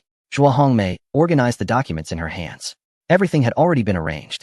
The meeting notice was sent out yesterday, and the specific meeting time was set for this morning. Indeed, everyone had received the meeting notice. The meeting location was set at the Moon Bay Large Conference Room. And participants included all managerial staff above the supervisory level from Moon Bay, as well as managers and above from Yuntian Grand Hotel and Chongqing Grand Hotel. In fact, the two hotels have seen many management members leave, either resigning or being dismissed. Those involved in illegal activities or engaging in favoritism have all been let go. The remaining staff members are all properly employed. There are still 20 minutes before the meeting starts. At the entrance of the conference room, people are gradually walking in. From the Yuntian Hotel and the Chongsheng Hotel, all very low-key. After arriving, they find a corner, silent and quietly waiting for the meeting to begin. The spirits of each person seem quite low, giving off a sense of loneliness. In contrast, the people from the Yulong Bay Hotel appear lively, each one seemingly invigorated. They gather in groups, some speaking loudly while others whisper. Zhong Qin, accompanied by Jiang Qingying, walks slowly towards the conference room. On the way, they encounter the food and beverage director, Shui Yufeng, who links her arm with Zhong Qin's and walks closely with her. Sister Qin, do you have any insider news about the group's establishment? Zhong Qin glances at her. What? Want to know if you have a chance? Shui Yufeng laughs shyly. Hee hee. Don't laugh at me. A soldier who doesn't want to be a general is not a good soldier. I'm a good soldier, so I can't go against the norm. Zhong Qin smiles meaningfully. Zhuozong must know. Why don't you ask her? Shui Yufeng shrinks her neck. Zhuozong is so strict. How dare I? Zhong Qin chuckles. And Jiang Qingying is also amused by her.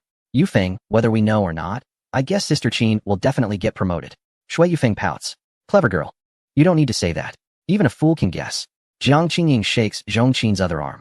Sister Qin, look, Yufeng is bullying me. Shui Yufeng laughs heartily, and Zhong Qin joins in. Looking at Jiang Qingying, she can't help but tease. Qingying, whether I get promoted or not, I don't know. But I do know that you have definitely been promoted. At this moment, a young beauty with a model's figure and long legs and black stockings joins them. Her exaggerated height, sexy outfit, and carefree personality attract countless gazes wherever she goes. It's the sales manager, Jinling. Sister Qin, tell us quickly. Sister Qin, what position have you been promoted to? Chapter 212, the Chaoyang Group sets sail. Concerned about her own future, Jiang Qingying is also very interested. Her beautiful eyes fixed intently on Zhong Qin. On the other side, Shui Yufeng watches enviously, eagerly looking over as well. Not knowing her own situation, she figures it's good to hear some good news from others first as a warm-up. Who knows, her luck might not be bad. Zhong Qin intentionally builds suspense. Smiling as she reveals, this position is very enticing. I believe once the news is announced, many people will be envious of Qingying. Jiang Qingying is puzzled, not understanding what kind of job could provoke such jealousy from so many. Shui Yufeng seems to ponder this. Jinling's little head is quite quick-witted. Oh my, Xiaoying Jia, you're not planning to be the personal secretary of the handsome big boss, are you? She looked at Jiang Qingying with envy. I want to do that too. Xiaoying Jia, you've always been indifferent to such things. Why not give me the opportunity? Zhong Qin gave her little head a playful tap. Silly girl, what are you thinking? This is a company decision. It's not a joke. Jinling was unconvinced. Twisting her waist and puffing out her chest, crossing her long legs. Why can't I? With my figure, I don't believe the handsome boss wouldn't like me. Zhong Qin was speechless. Do you think being a secretary is just about having a good figure? Jinling retorted. Then what else? ISNT it said that when their S work, it's the secretary who does it, and when their S none, they just hang around? Jiang Qingying quickly covered Jinling's mouth, fuming. Don't say such things.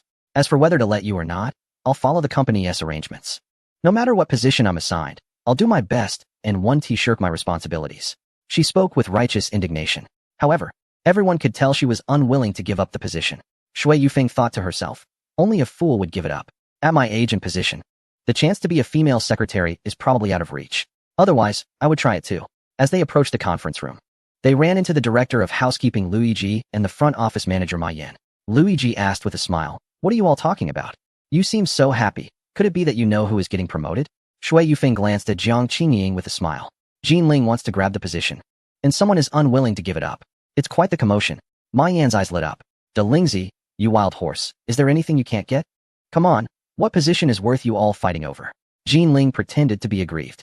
You didn't TC, Xiaoying Jia was quite fierce just now. She flipped out when she heard I wanted to take her secretary job. Jiang Qingying pouted and stomped her foot. I wasn't T. Ma Yan was both surprised and suspicious. Really? I can do that job too. Can I compete for it? Luigi gave her a light slap on the head. Go. You think you can do everything. Each of you has your own responsibilities. The boss and director Zhua will definitely assign tasks according to everyone's abilities. Stop wasting time on these silly things. Ma Yan pouted, too scared to speak further. Everyone burst into laughter. Entering the conference room, the big leaders hadn't arrived yet. So the lady sat down and started chatting animatedly. Of course, not everyone from the Moon Bay Hotel was clustered together. There were two groups of people who seemed a bit out of place. One group was the men.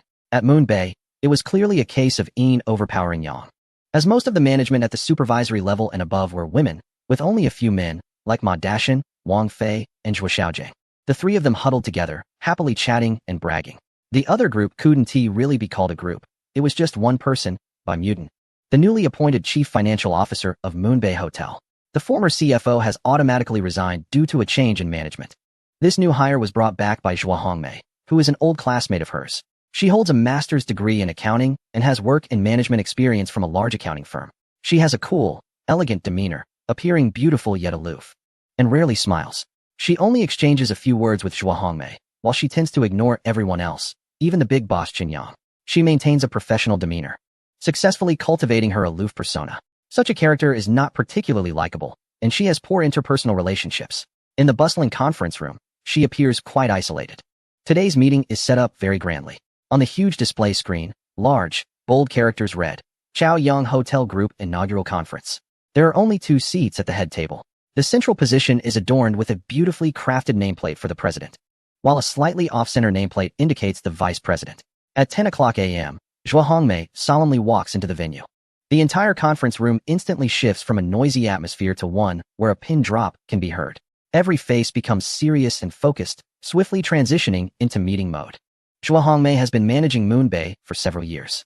Her meticulous style and sharp methods have made those who resist her management suffer greatly, with many having already been dismissed. Those who remain are all compliant. In short, her authority is not to be challenged. Especially recently, the new boss Qin Yang has placed immense trust in her, removing the owner's representative and granting her full authority over both major and minor matters. This situation undoubtedly gives her greater confidence and enhances her influence. Who would dare to defy President Zhuo in such circumstances? That would be a serious mistake. Zhuo Hongmei approaches the head table, but does not take her seat immediately. Instead, she picks up the microphone and enthusiastically announces, "Let's welcome our youngest, most handsome, and warm-hearted boss, Mr. Qin Yang, to the stage." At that moment, Qin Yang strides confidently onto the stage, and the venue erupts into enthusiastic applause. Everyone stands up in unison, clapping vigorously. Qin Yang beams as he walks, waving and greeting the audience. The enthusiasm intensifies, with applause growing louder and more fervent. Qin Yang stands at the center of the head table, yet the applause does not cease. It builds into a crescendo. The crowd is excited, genuinely supporting their new boss. Since Qin Yang took over the hotel, he has eliminated pests, eradicated problems, standardized management, and eliminated overtime, focusing on people and treating employees well. Wages have increased, and benefits have improved. Each of these accomplishments requires the boss to demonstrate courage and invest real resources. The employees are not naive. They know very well who treats them well. Qin Yang raised his hands and slowly pressed down. The applause at the scene gradually diminished with his gesture until it was completely quiet. I am truly grateful for everyone's enthusiasm. Looking at the pairs of fervent eyes, Qin Yang felt a surge of emotions. The only way to repay your support and expectations is to lead everyone to a higher stage, allowing you to earn more money, occupy higher positions, work happily, and live blissfully. The audience erupted in thunderous applause once again until Qin Yang took his seat as president. Shortly after, Zhuo Hongmei also took her position as vice president. Now, I declare the meeting officially started. The first item. Chapter 213, Rewarding Contributions, Promotion Conference. For the first item, the Administrative Director Zhong Qin read an important document. As the Deputy Administrative Director, Zhong Qin gracefully walked to the podium under countless gazes. To adapt to the next phase of the hotel's development, after discussions among the management team and with the agreement of Chairman Qin Yang, it was officially announced that the Chaoyang Hotel Group would be established today, unifying the management of Moon Bay Grand Hotel, Yuntian Grand Hotel, and Chongqing Grand Hotel. After finishing the announcement, Zhong Qin returned to her seat amid warm applause. Zhuo Hongmei, feeling excited, said, "For the second item, Mr. Chairman Qin Yang will announce the new appointments for various positions at the headquarters." Without needing Zhuo Hongmei to remind them, the audience erupted into enthusiastic applause once again. Everyone eagerly looked at Qin Yang, fixated on the appointment documents in his hands, wondering if their names were on it. At that moment, everyone's feelings were complex.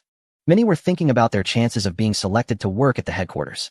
If fortunate enough to be chosen, what would happen to their current positions? Currently, many held significant power and were doing exceptionally well in their existing roles, making it hard to let go. People naturally aspire to rise, yet they fear losing power and dread seeing others advance while they remain stagnant. The emotions were inevitably complicated. Bang, bang. Qinyang tapped the microphone. Now, I will announce a few directives for the group. The Chaoyang Hotel Group is established, and I will serve as the president. The Moon Bay Grand Hotel will designate an entire floor as the headquarters office. These 2 points were expected. As chairman, it was reasonable for Qinyang to also be the president, and having the headquarters at Moon Bay was convenient for operations. He announced the establishment of the president's office, with Jiang Qingying serving as the presidential assistant, elevated to the level of director. At this announcement, Jiang Qingying's eyes filled with tears of joy. She was thrilled. Although not the personal secretary, this role was even better. Being the presidential assistant at the director level sounded prestigious, 1,000,000 times better than being a secretary. And she would get to follow him every day. Who would dare to disrespect someone close to the emperor? Moreover, being in close proximity meant greater opportunities for promotion and other advantages than others. Jiang Qingying was overjoyed, while the other women felt a pang of jealousy, especially Jinling, Ma Yan, and Zhu Ying. They are similar to Jiang Qingying, all being young and beautiful managers, and still single. They have the same opportunities for this position. Now, Jiang Qingying has taken the lead. Can the group of beautiful women not feel envy and jealousy? Zhu Hongmei has been appointed as the vice president of the group and also serves as the general manager of the Moon Bay Hotel. This was also expected. With the establishment of the hotel group, Zhu Hongmei remains in a position just below the top, with a solid status. She has taken a significant step forward. Her role as vice president is not an ordinary one. Qinyang usually has a lot on his plate and rarely manages hotel affairs, except for strategic issues. All other daily management is her responsibility, making her a true power vice president, not much different from the president. Upon hearing the announcement of her appointment, Zhu Hongmei felt quite emotional. The success of an individual depends only partly on their ability and effort. More often, it relies on luck. It depends on whether there is a benefactor in your life who provides you with an opportunity to change your fate, a stage to showcase your talents. Undoubtedly, Qinyang is that benefactor in her life. As for whether he will accompany her to the end, that remains to be seen. Zhong Qin has been appointed as the administrative director of the headquarters and also serves as the general manager of the Yuntian Hotel. Everyone casts envious and congratulatory glances at Zhong Qin. This elder sister is indeed the most valued and trusted evergreen tree in the hotel. Not only does President Zhu have great trust in her, but even Qinyang also holds her in high regard and respects her. Many matters will seek her opinion. In contrast, Zhong Qin herself remains calm about this decision. The higher the position, the greater the responsibility. She must work even harder to live up to the expectations of President Yang and President Zhu. Shui Yufeng has been appointed as the Director of Standardization Execution at the headquarters, responsible for the promotion of standardization across various hotels. This appointment surprised many. One is that Shui Yufeng has obtained a formal director position at the headquarters, equivalent to Zhong Qin's level, indicating the boss and President Zhu's appreciation for her. The other is that Shui Yufeng will no longer hold a specific practical position at the hotel, which is a mixed bag. Of course, Shui Yufeng is very satisfied with her position. The director of catering at Moon Bay is at least 2 levels below the headquarters director level. A hotel director must first be promoted to deputy director at the headquarters before advancing to a formal director position. Just these 2 small steps may be insurmountable for many throughout their lives. Lu Yiji has been appointed as the deputy director of training at the headquarters and also serves as the general manager of Chongqing Hotel. This announcement immediately caused a stir below. Strictly speaking, among all the people, Shui Yufeng and Lu Yiji are the most comparable. One is the catering director, and the other is the housekeeping director, both having similar abilities and qualifications. Under normal circumstances, their new positions should be similar, but the reality is quite different. Shui Yufeng has been reassigned as the chief director at the headquarters, while Lu Yiji holds a deputy director position and also serves as the general manager of a 5-star hotel. In terms of rank, Shui Yufeng is 1 level higher. But in terms of power, Lu Yiji holds the advantage. After all, being the general manager of a 5-star hotel means she is in a leading position, wielding considerable authority.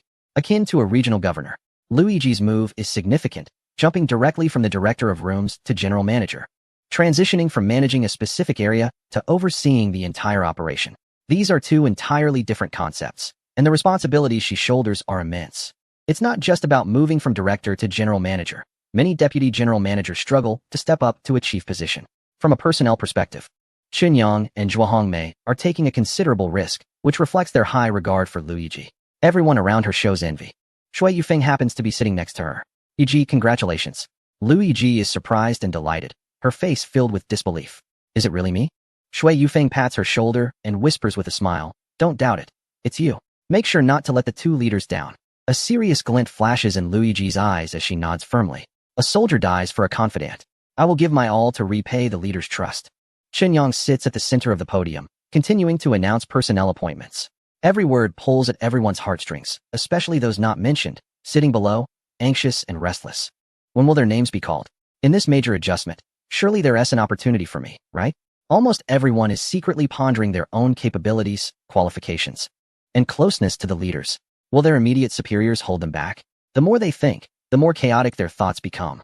Wishing Qinyang would read through the list quickly, or that they could rush up and snatch the document to see it for themselves. Chapter 214, Promoting Loyalists. Soaring to new heights, Qinyang, of course, does not care about these thoughts. He remains calm and steady, speaking at a measured pace that conveys both solemnity and authority. He continues to read the appointments. Zhu Ying is appointed as the Deputy Director of Human Resources at the headquarters, while also serving as the Human Resources Manager at Moonbay. She is being promoted directly from manager level to Deputy Director, effectively moving up 2 levels. One could say she has taken advantage of her position at Moonbay. Other department managers from hotels like Yuntian and Chongqing do not have such luck. For them, just keeping their current positions is already a big achievement. Only at Moonbay, which is Chunyang's base, do most of the senior management come from. This is the advantage of having loyalists. Relatively speaking, Yuntian and Chongqing are like distant relatives who are neither close to their mother nor their uncle. Zhu Ying is a direct subordinate of Zhongqin. Seeing her promoted, Zhongqin genuinely felt happy and nodded slightly to congratulate her. Zhu Ying, excited, clenched her fist and quietly expressed her gratitude to her former leader, thanking Sister Qin for her training, recommendation, and support, promising to work hard. Zhu Ying is a perceptive person. With Sister Qin being so valued during this major adjustment, the boss and General Zhu must have consulted her for advice. It's impossible for her to be promoted, even by 2 levels, without Sister Qin's strong support. Zhongqin smiled with satisfaction, saying it was primarily due to Zhu Ying's own efforts. Most importantly, it was the trust and expectations from the 2 leaders. Zhu Ying nodded, her beautiful eyes looking towards the podium, silently vowing to achieve results and not betray their trust. Ma Yin was appointed as the Director of Housekeeping at Moonbay Hotel. Liu Yiji was promoted, leaving the position of Director of Housekeeping vacant. As Ma Yin's capable assistant, she gained significantly, directly skipping the Deputy Director position to become the Director of Housekeeping. Other personnel would also receive corresponding promotions, such as the room manager at Moonbay being promoted to Deputy Director of Housekeeping. Of course, Ma Yin is the biggest winner in their department, advancing 2 levels. Liu Yiji turned to her, reminding her that moving to a higher position comes with greater responsibilities and missions, urging her to be more mature and composed. Ma Yin's eyes brimmed with tears. Thank you, I understand. In her eyes, her leader, Director Liu, is the most caring sister and the best leader. Although she is serious and stern, she genuinely invests in her subordinates, guiding and helping them without reservation, encouraging everyone to learn, grow, and progress. It can be said that half of her achievements today are due to Director Liu's contributions. Liu Yiji rarely showed a smile, saying not to thank her, but to thank the boss and General Zhu for their trust, providing such a great opportunity and platform for her and for all of them. Ma Yin deeply resonated with this, being a grateful person, secretly resolving to work even harder to repay the leader's care and support with better results. Jean Ling was appointed as the sales director of Moonbay Hotel. Ever since the previous sales director betrayed and left, the position has been vacant without recruiting a new director. Jean Ling, a tall and beautiful young woman, gritted her teeth and endured the pressure with resilience. Under Qinyang's new leadership, she maintained the sales front and developed many new customer channels, establishing stable client relationships, which propelled Moonbay's sales performance to new heights. Her capability and drive made her promotion expected, and everyone felt happy for Jean Ling. Being able to rise 2 levels and take the position of sales director is a dream opportunity for many. Unfortunately, Jean Ling seems a bit downcast. Ever since she learned that the president's assistant is held by Jiang Qingying, she feels that all positions have lost their appeal. If Jiang Qingying were willing to step down and let her become the director, she would gladly accept. Jean Ling's admiration for the handsome boss seems to be more persistent and intense than that of other girls, possibly due to her straightforward personality. However, with a strong competitor like Jiang Qingying around, she feels powerless. In terms of figure, appearance, ability, and qualifications, Jiang Qingying seems to be no less than her. More importantly, Qinyang had previously worked in the administrative department and is closer to Jiang Qingying, which is Jean Ling's biggest shortcoming. Nevertheless, Jean Ling is still confident in herself. With her stunning figure and curves, she believes the handsome boss can't possibly resist her. Ma Dashan serves as the security director of the Moonbay Hotel. From the first day Qinyang joined Moonbay, Ma Dashan has shown him goodwill. This is something Ma Dashan considers one of the best decisions of his life. Now, He has finally reaped the rewards, jumping from security manager to security director, a stroke of luck he never imagined. If given a chance to start over, Ma Dashin would decide to flatter Qin Yang from day one, believing that in the future, he would secure his place in the group headquarters. Wang Fei serves as the security director of the Yuntian Hotel. If Ma Dashin had a stroke of luck, Wang Fei has hit the jackpot. As if a pie fell from the sky. He was originally just a security supervisor and had no prospects for many years. Ever since being noticed by Chun Yang and becoming Zhu Xiaojing's mentor, he finally had the opportunity to showcase his talents. With his combat skills and mercenary experience, he has become a valuable asset. Qin Yang trusts and values him greatly. This time, promoting him to the position of security director is also a test and training for him. Wang Fei's experience is considered legendary by many entry-level employees. Having extraordinary skills and being discovered by the big boss, he soared to the top, enjoying wealth and beauty. Zhu Xiaojing serves as the security director of the Chongqing Hotel. If Wang Fei soared into the skies, Zhu Xiaojing jumped straight to the top. At least Wang Fei was previously a supervisor, while Zhu Xiaojing was a complete newcomer. In a short period, he transformed from a rookie security guard into the security director of a 5-star hotel. It's hard to believe such a story, but that's exactly what happened. The reason is that Zhu Xiaojing is the younger brother of Mr. Zhu, a close associate of Qin Yang. Indeed, there is little fairness in this world. Some are simply born with advantages. Some people are born into privilege. Zhu Xiaojing has a good sister and a good brother, which is why he has become the greatest miracle. Initially, Zhuo Hongmei opposed this appointment. Promoting Zhu Xiaojing was not a problem, but elevating him to the position of director all at once was too hasty and could lead to adverse effects. Even Zhu Xiaojing himself lacked confidence. In the end, it was Chun Yang who persuaded them. Firstly, with the guidance of Ma Dashin and Wang Fei, their Wu Ti beat any major mistakes. Secondly, Zhu Xiaojing is intelligent and diligent. After training in Moon Bay for so long, he has mastered the fundamentals. The next step is to learn and improve. The position of security director is meant for him to gain experience. Even if he doesn't perform well, the impact won't be significant. Of course, Chen Yang wouldn't leave it entirely to chance. He would certainly assign a team of key members from Moon Bay to help stabilize the situation for Xiaojing. Bai Muden was appointed as the deputy financial director at headquarters, also serving as the financial director of Moon Bay. This appointment was both expected and surprising. If the previous promotions were all close confidants, Bai Muden certainly wasn't one. She was an old classmate of Zhuo Hongmei and had only ever smiled at her within the company. Even Qin Yang, the big boss, received her cold demeanor and formal attitude. Logically, the financial head of a company must be a trusted confidant of the boss, as it is the lifeblood of any organization and must be tightly controlled. Therefore, Bai Muden's promotion to deputy financial director at headquarters was indeed unexpected, yet understandable. Because Zhuo Hongmei trusted her, and Qin Yang had great confidence in Zhuo Hongmei. Moreover, Qin Yang never considered Bai Muden's coldness to be a drawback. A financial director needs to be meticulous and stringent to safeguard the financial integrity. If a financial director behaves like a sales director, being whimsical, or like a public relations director, being overly diplomatic, then that person is simply unsuitable. As a party involved, Bai Muden was well aware of the level of trust required for Qin Yang to make this appointment and the risks involved. She took a deep look at the young boss, noticing a hint of warmth in his previously cool eyes. Once all the appointments were announced, the entire venue erupted with enthusiastic applause, claps of congratulations for the promoted individuals, gratitude for the leadership, and anticipation for the future. Zhuo Hongmei spoke again, encouraging and urging all promoted personnel to be diligent and modest, striving to achieve even greater accomplishments in their new positions. She also hoped that colleagues who were stagnant could seize the opportunity and catch up, progressing together with the entire group. Finally, he then introduced, "Next, let's invite Mr. Qin Yang to give important directives regarding the group's next strategic steps." Qin Yang spoke into the microphone, eloquently sharing many insights. In summary, there are 3 key points. First, to establish standardized service processes and swiftly implement standardized services across all hotels to enhance service quality. Second, to create a talent management and training system.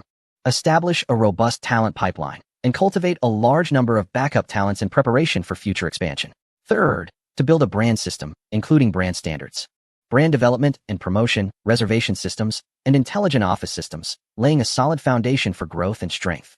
Amidst the warm applause, the founding conference of the Chaoyang Hotel Group concluded successfully. Finally, Zhuo Hongmei announced a small cocktail party at noon to celebrate the establishment of the Chaoyang Group and the promotion of key contributors. At the party, Jiang Qingying was the first to approach Qin Yang to express her gratitude. Qin Yang smiled and replied, "No need to be so polite. I'll be counting on you for many things in the future." Jiang Qingying smiled sweetly, "Mr. Yang, don't say that. This is what I should do. Jean Ling, wearing a sexy short skirt, fully showcased her long, fair legs. Mr. Yang, if one day you feel that Sister Qingying isn't doing well enough, you must remember me. Chen Yang clinked glasses with her and took a sip of red wine. You certainly have a bold spirit. Aren't you afraid of Qingying getting upset with you? Jean Ling hugged Jiang Qingying's arm and playfully said, Sister Qingying wouldn't mind. I'm competing so openly, she won't be scared. What she dislikes is behind-the-scenes scheming and doing things in secret. Jiang Qingying poked Jean Ling's forehead with her finger. You little vixen, are you really trying to plot something? Jean Ling candidly replied. Hee, the handsome boss belongs to everyone, not just you. Why can't I make a move? Nearby, Mai Yin and Zhu Ying nodded in agreement. Looking around, many subtle gazes were focused on them, including Zhuo Hongmei, Shui Yufeng, and Luigi. Even Bai Muden, who usually seemed indifferent, glanced over. Qin Yang felt a bit uncomfortable and quietly slipped away to a secluded corner. He took out his phone to scroll through social media and check the news. One piece of news caught his attention. This morning at 11 o'clock, on Riverside Avenue in Jiangcheng, a scientific research institute expert experienced a sudden car flip while driving. The vehicle veered off the road and rolled down a steep slope, resulting in destruction and loss of life. This incident had just occurred. Qin Yang felt a shock. Although the news did not specify the exact cause of death, he did not believe it was merely an accident. It was too coincidental. Recently, there had been cases of researchers being murdered across the country. In Jiangcheng alone, there had already been multiple incidents. This time, it likely wasn't an accident either. Qin Yang greeted Zhuo Hongmei, asking her to organize the cocktail party well, and he drove his vehicle swiftly toward the accident site, arriving at the Riverside Avenue. The site of the accident, there were many onlookers at the scene. Qin Yang squeezed in to take a look. The accident site had already been cordoned off by the police. No unauthorized personnel were allowed inside. Qin Yang was preparing to cross the police line to search for clues. Hey, what do you think you're doing? This is a police investigation. Unauthorized personnel are not allowed to enter. A stern-faced officer rushed over to stop him.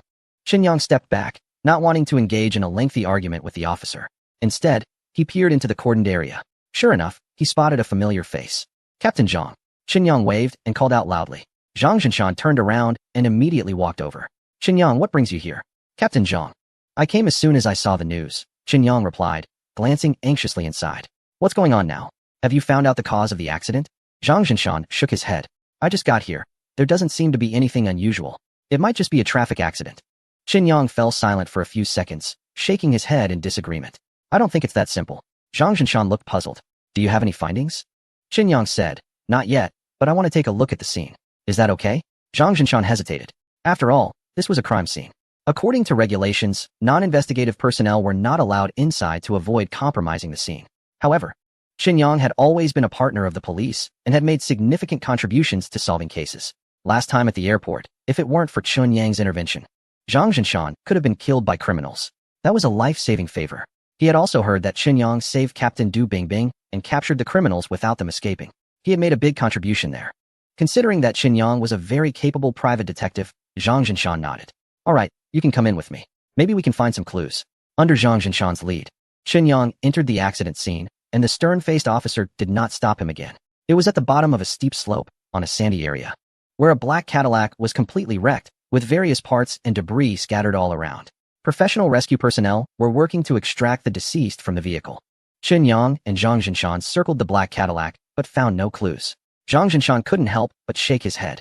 Maybe we're overthinking this. However, Qin Yang disagreed. No, this is another murder. He crouched down and began to scratch around with a dry twig among the chaotic glass shards. It seemed he found something. Chapter 216. The investigation is interrupted. Someone comes knocking. Zhang Zhinshan quickly leaned in to take a look. To his shock, Qin Yang was holding a bullet. Zhang Zhinshan's expression changed dramatically. This really is a murder. You really are something. He looked at Qin Yang, his lips trembling with excitement. Could it be that group of foreign terrorists again? Qin Yang silently nodded. Zhang Zhinshan suddenly said in a low voice, this case is very dangerous. I advise you not to get involved. Qin Yang turned to look at him. Do you think I would be afraid? Zhang Zhinshan quickly waved his hand. No, I'm worried about your safety. Qin Yang remained silent and focused more on searching for clues around him. At that moment, the victim had already been carried out. Qin Yang and Zhang Zhinshan went over to check, but still found nothing. Zhang Zhinshan looked troubled. It was too difficult to solve the case without more clues. Qin Yang decided to expand the search area. He imagined, if he were the murderer, from what position would he shoot at the moving car? Stepping out of the restricted area, Qin Yang climbed up a small mound not far away. The mound was covered in large rocks, making it difficult to climb. But that didn't stop Qin Yang. He used his agility to leap up to the top. This was the best position for a sniper's ambush. Sure enough, on a large rock, there was a red rose. Bright and vibrant, it had not wilted. It couldn't have been placed there for more than 3 hours. If his deduction was correct, it was highly likely that this was left by the killer. Holding the red rose, Qinyang walked back to the accident scene. Zhang Zhinshan was reporting the investigation status to Du Bingbing. Seeing Qinyang approach, the beautiful female captain frowned. What are you doing here? Who let you in? Without waiting for Qinyang to respond, Zhang Zhinshan stammered. It was me. I let him in. Du Bingbing's expression darkened. He is not one of us. How could you let him in? Qinyang understood that this beautiful woman was still upset that he had not agreed to join the criminal police team. Captain Du, please don't make things difficult for team leader Zhang. It was I who insisted he brought me in. Du Bingbing retorted angrily. That doesn't matter. You need to leave right now. No unauthorized personnel are allowed at the accident scene. Qinyang shook his head dismissively. Accident scene? I feel like it's a crime scene. Moreover, I have found new clues. Zhang Zhinshan excitedly rushed over. Brother, what have you discovered? Du Bingbing also curiously leaned closer. Qinyang pretended to walk out. Sorry, I guess I'll leave. Unauthorized personnel shouldn't interfere with your investigation. Zhang Zhinshan was stunned. Du Bingbing was so angry she stamped her foot. Stop. Qinyang turned around. Captain Du, didn't you just tell me to leave? What else do you want to say? Du Bingbing took a deep breath and forced a smile. I'm sorry. I was a bit rude just now. Could you please share your latest findings with us? Qinyang walked back and took out the red rose. I found this at the location where the sniper was hiding. He pointed towards the rocky area of the mound. It was right there. Du Bingbing glanced at the red rose. I thought it was some important clue. What can a single red rose indicate? How can you be so sure that the sniper is lying in ambush there and that the rose was left by that person? Qinyang was taken aback. He couldn't understand why this woman was always targeting him. It was such a waste of a beautiful face and a good figure, lacking a smart mind. Was she just brawn with no brains? Zhang Zhinshan interjected.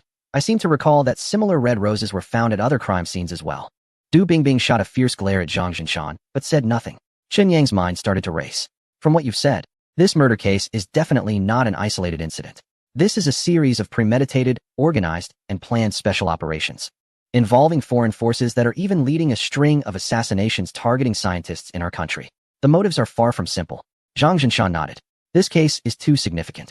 I suggest we apply to the police department of Jiangnan province, or even the national police headquarters, for special coordination and unified action across the country. At the very least, we should collaborate with other regions to share information and gather more intelligence. However, Du Bingbing shook her head. I disagree.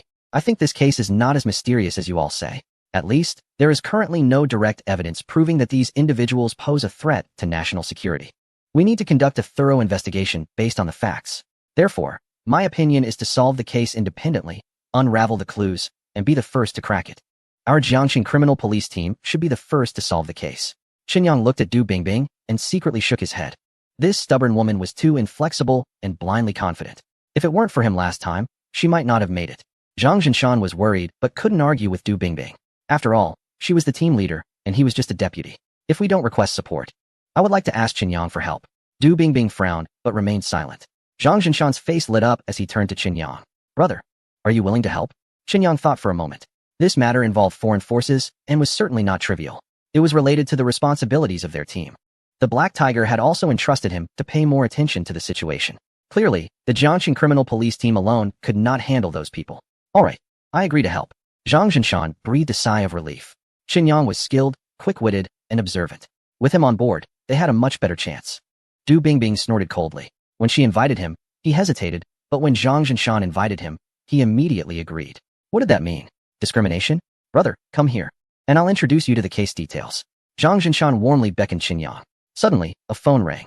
Qinyang looked and saw it was a call from Zhuo Xiaojing. Xiaojing, what's up? Yang Gu, you need to hurry back to the lakeside villa. Someone is causing trouble. Zhuo Xiaojing replied in a panic. What is going on? Are you afraid of someone causing trouble? Qinyang was quite puzzled. With Zhuo Xiaojing's strength, ordinary people are no match for him at all. On the phone, Zhuo Xiaojing's cries were heard. Yang, come back quickly. He's so strong. I can't handle him. Then the call went silent. Qinyang was truly anxious. In the lakeside villa, Zhuo Wuyang and Bao Qingqing were among those present. If someone were to attack, these people would be in danger. I'm sorry, something happened at home. I have to go back. We'll talk about the help later, Qinyang said hurriedly before running off. Zhang Zhinshan felt a sense of loss. Without Qinyang's assistance, this case would be really difficult to handle. Du Bingbing stared at Qinyang's retreating figure, angrily saying, untrustworthy. You promised, and then you run away at the last minute. I don't believe we can't handle a small case. Chapter 217. Seizing the map. a powerful opponent Qinyang drove back at full speed. Unable to understand who could possibly be strong enough to challenge Zhuo Xiaojing. Was it a vendetta? Or had someone he offended come looking for him? The opponent was definitely not an ordinary person. He wondered if he could handle it. Half an hour earlier, a young man had burst into the lakeside villa. He was cold and aloof, exuding an air of danger. Who are you? What do you want? Bao Qingqing blocked his way. Is that old man Zhuo Wuyang here? The young man's piercing gaze shot over like a blade, sending Bao Qingqing retreating in fear, screaming, "Help!" The security guard at the door had already been knocked down. The remaining servants were no match for this formidable figure as he pushed his way